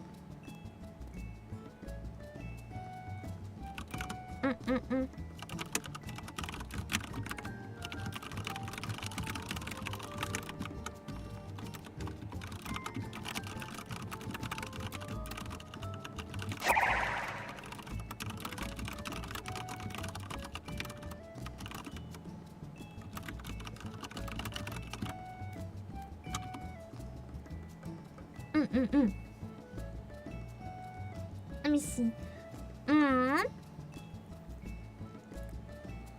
Let me see. There's the chat bubbles! Chat bubbles!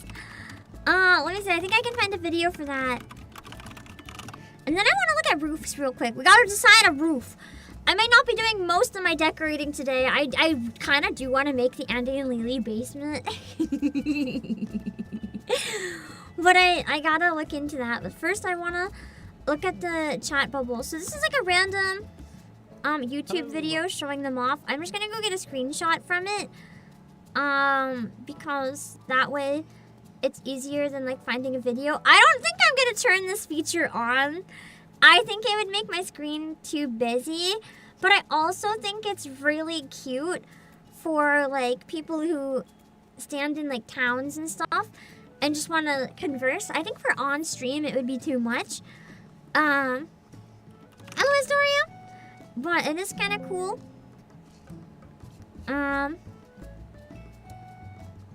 So basically, this is what the feature looks like now.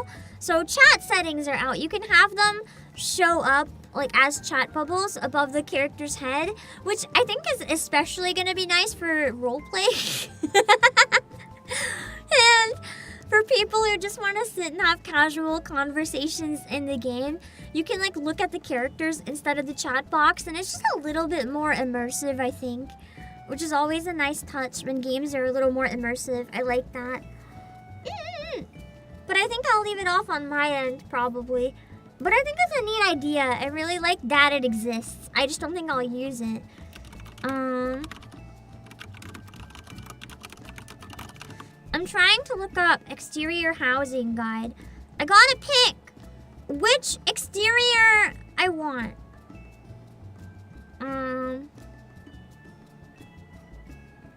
I feel like I'll probably get a full set. Oh, that's a lot of ads. Hold on.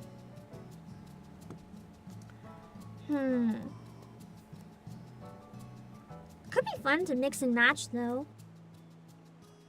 But the RP venues are like using the bubbles. Oh god. I don't think you're wrong.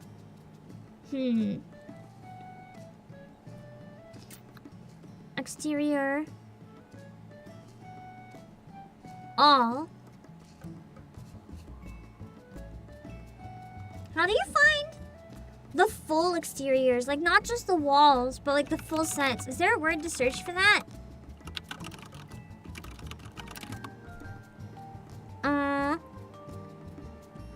Because I know that some of them like don't have roofs. Because like the shape is weird. I don't know what to search to find. Like the full set though. Like the houses that are shaped like the critters and stuff, they've got to be a full set. For the fence though, I feel like the Highland stone wall is quite nice.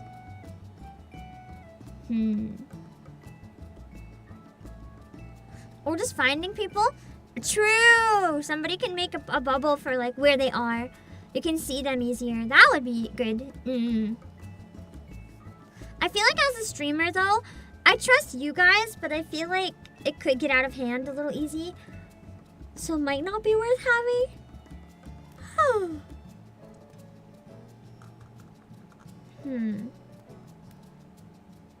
Yeah, I don't think I can find it.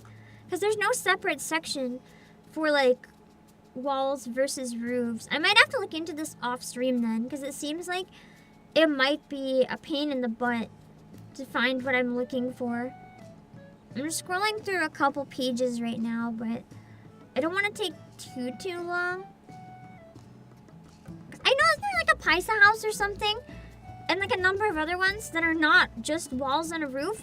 Like there has to be a word for these things, but I have no idea what it is.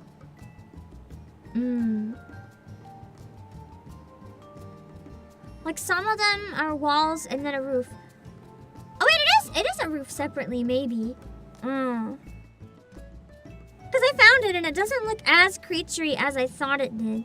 It's not the one I want, but it is cute and funny. There's a couple that I'm thinking of getting, but I don't remember what it looks like. I know it's kind of new.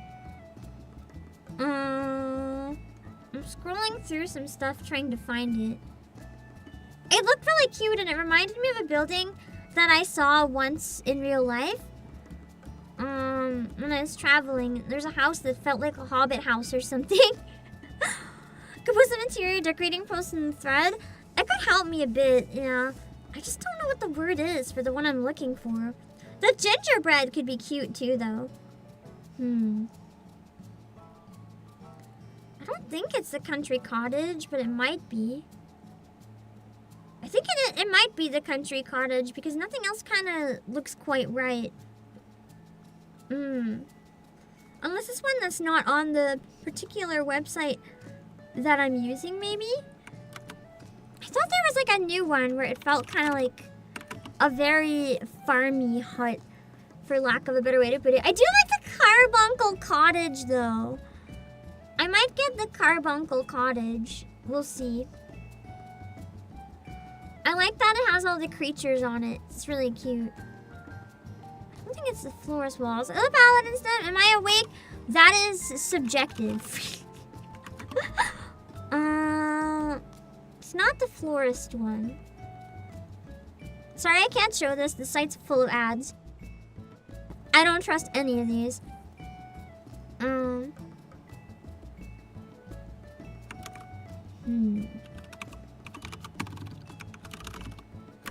just looking at different sets here in case I can find it.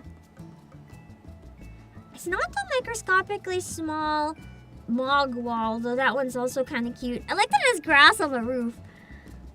I do like that one enough that I might consider it too. I'll show you guys my top picks in a sec.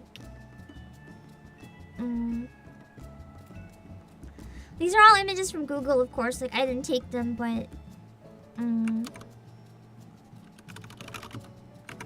they're probably rather expensive, so I'll have to see what I can do, but, I'm torn. The gingerbread one looks kind of nice, but I feel like the gingerbread one also kind of breaks the immersion. Maybe just a tiny bit too much by being very gingerbready. It might be the country cottage that I'm thinking of. Maybe it just doesn't look quite like how I remember it. I think that's it. Yeah. Maybe no, it's this one, but with a different color roof, I think. Because you can sometimes change the color. Yeah! Yeah! I think it is this one. I really like it. I can't find the cottage one, but I found a picture of the normal one. So essentially, before I even look at the inside, I want to get the outside a bit nicer.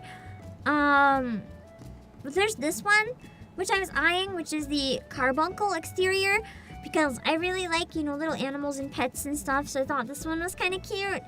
I'm gonna cut the next one out because I've seen better. This one I'm kind of tempted just because it's kind of silly. But I don't know if it's like too silly for my preferences, if that makes sense. This is the gingerbread house. While I think they look cool when you come across one, I don't really know if I want to sully the landscape of Ishgard, where it feels very high fantasy with this shit. I feel like in Gridania, this would be fine. But I feel like in Ishgard, this might be weird. I don't know, I'll think about it. And then this is the one that I'm kind of leaning towards. I really like this one, where it kind of looks like a cute little cottage. Because we have the FC company house kind of looking almost like a palace or something, I kind of like the idea of just making my FC house really comfy looking. And the country walls is kind of peak with how swirly and stuff it is. It does look straight out of like a fairy tale house. And outside I can make like a veggie garden and stuff. And then inside can be my danger basement. Although it'd also be kind of funny to make a danger basement with a gingerbread house. Like in the basement, just put an oven and then like some pitchforks and like a giant table and a cauldron. The top floor could be all candy and cute things. And the basement could be danger. I just want a danger basement because it amuses me. I'll have to think about what type of danger basement. I like the small houses because less space means it's easier to pick a theme and like max out the theme for space. So I am looking forward to playing around with it quite a bit. But for now, I have to prepare for an Uma Musume tournament, so I think I gotta go for now. But yeah. I was hoping to maybe do one more roulette. I think because we started a bit late, I might have to kill that today. We watched as many of the trailers as I could fit in. Sorry that this stream was so last minute and so last minute changed and so scuffed. I can't change the time of the Uma Musume tournament is the thing. I can't change the time. I can't be late. So I really had to work around that with my schedule. I even woke up early to try to fit in Final Fantasy and all. This, I think, is the... Wait, I'm gonna gamble, though, real quick. But I think that's the best I can do for today. Because it was too early to really do roulettes. I was gonna try to do more, but almost no one was online. And the only other one I can do is leveling. And for leveling, I really need more people. I might ping late tonight, though. Because when the tournament's over, I might want to go and run some roulettes. I might try to buy that cottage, too, off-stream real quick. But I need to put some food cooking before the tournament real quick. But yeah. I'm a gamble!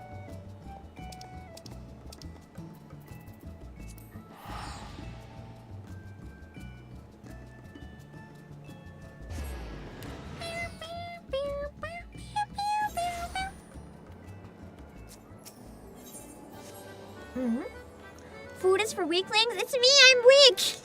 I'm weak, Taco, I'm weak! But yeah, I wanted to still make time for Final Fantasy though, and with the update, and with everyone being at work, watching trailers while at least having the game open kinda was sadly the way to go. Although I'm gonna be honest, I'm not caught up in the game, but that's how half the Final Fantasy streamers who are caught up stream the game anyway. I was a real Final Fantasy 14 streamer today. I'm real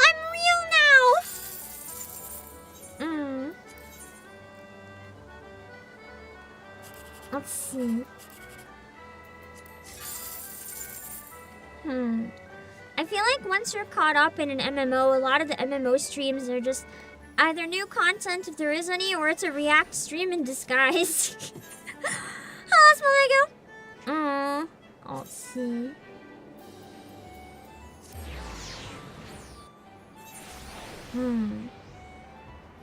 But that kind of fits. If it's a game where it kind of feels like home, having everyone just yap is kind of nice. Because then it's like, it's just comfy hanging out with people.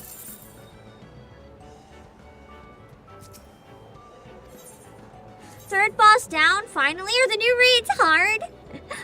They looked, well, they didn't look, because I didn't look at them, but I've heard and I've seen posts saying they're fun. Next week we might do MSQ, or we might go back to doing Moonfire Fair if it's on. We will see. I don't quite know yet. I might also start Hildebrand next week, or I might start the Alliance raids. I really don't know quite yet, I'm afraid, but I'll try to settle things sooner rather than later. Cause I know you guys are excited to see me get 2 Shadowbringers, so I don't want to take too long getting there, but it's also hard fitting stuff in when I can only play once a week, so I'll do what I can. But for now, I have to get ready for the Uma Musume tournament. I'm running late. So let me draw my links real quick. Twitter, Discord, this is YouTube, Twitch, music, play, Asia. And if you like the stream, if you're new, oh wait, hold on. If you're new on the Twitch side, please consider following. It would mean a lot to me. If you want to follow on Twitch, or if you enjoyed the stream on the YouTube side, please consider subscribing. It would also really help the algorithm if you could like the stream and come back to leave a comment. I'm not exaggerating when I say that. It really, really does help. And it's free! You can help me for free!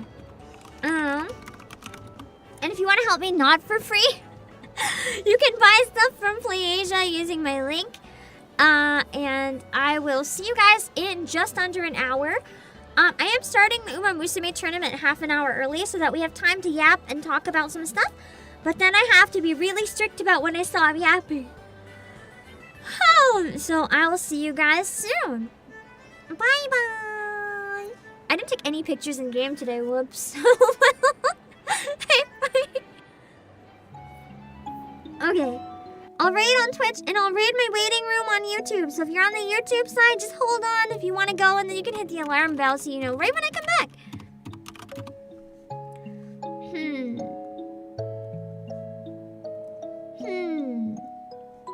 Let's see.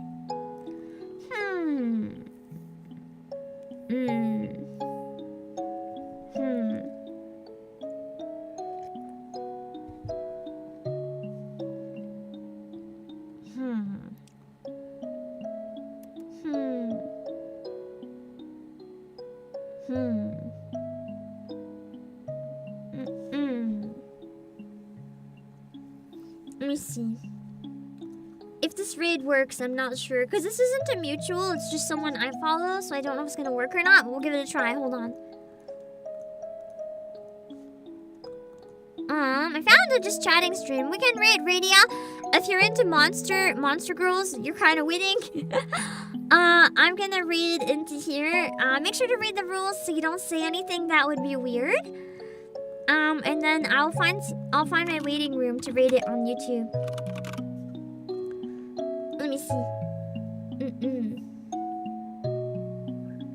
Let me see. Good luck on the Uma race. Thank you! I'll raid over there on the YouTube side, so just follow it over if you want to check it out. Let me see.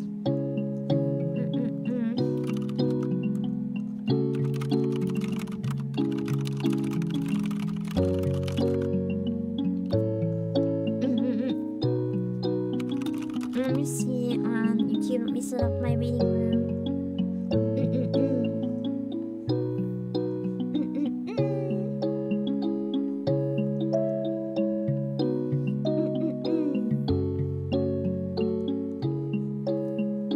Give me a sec. Okay.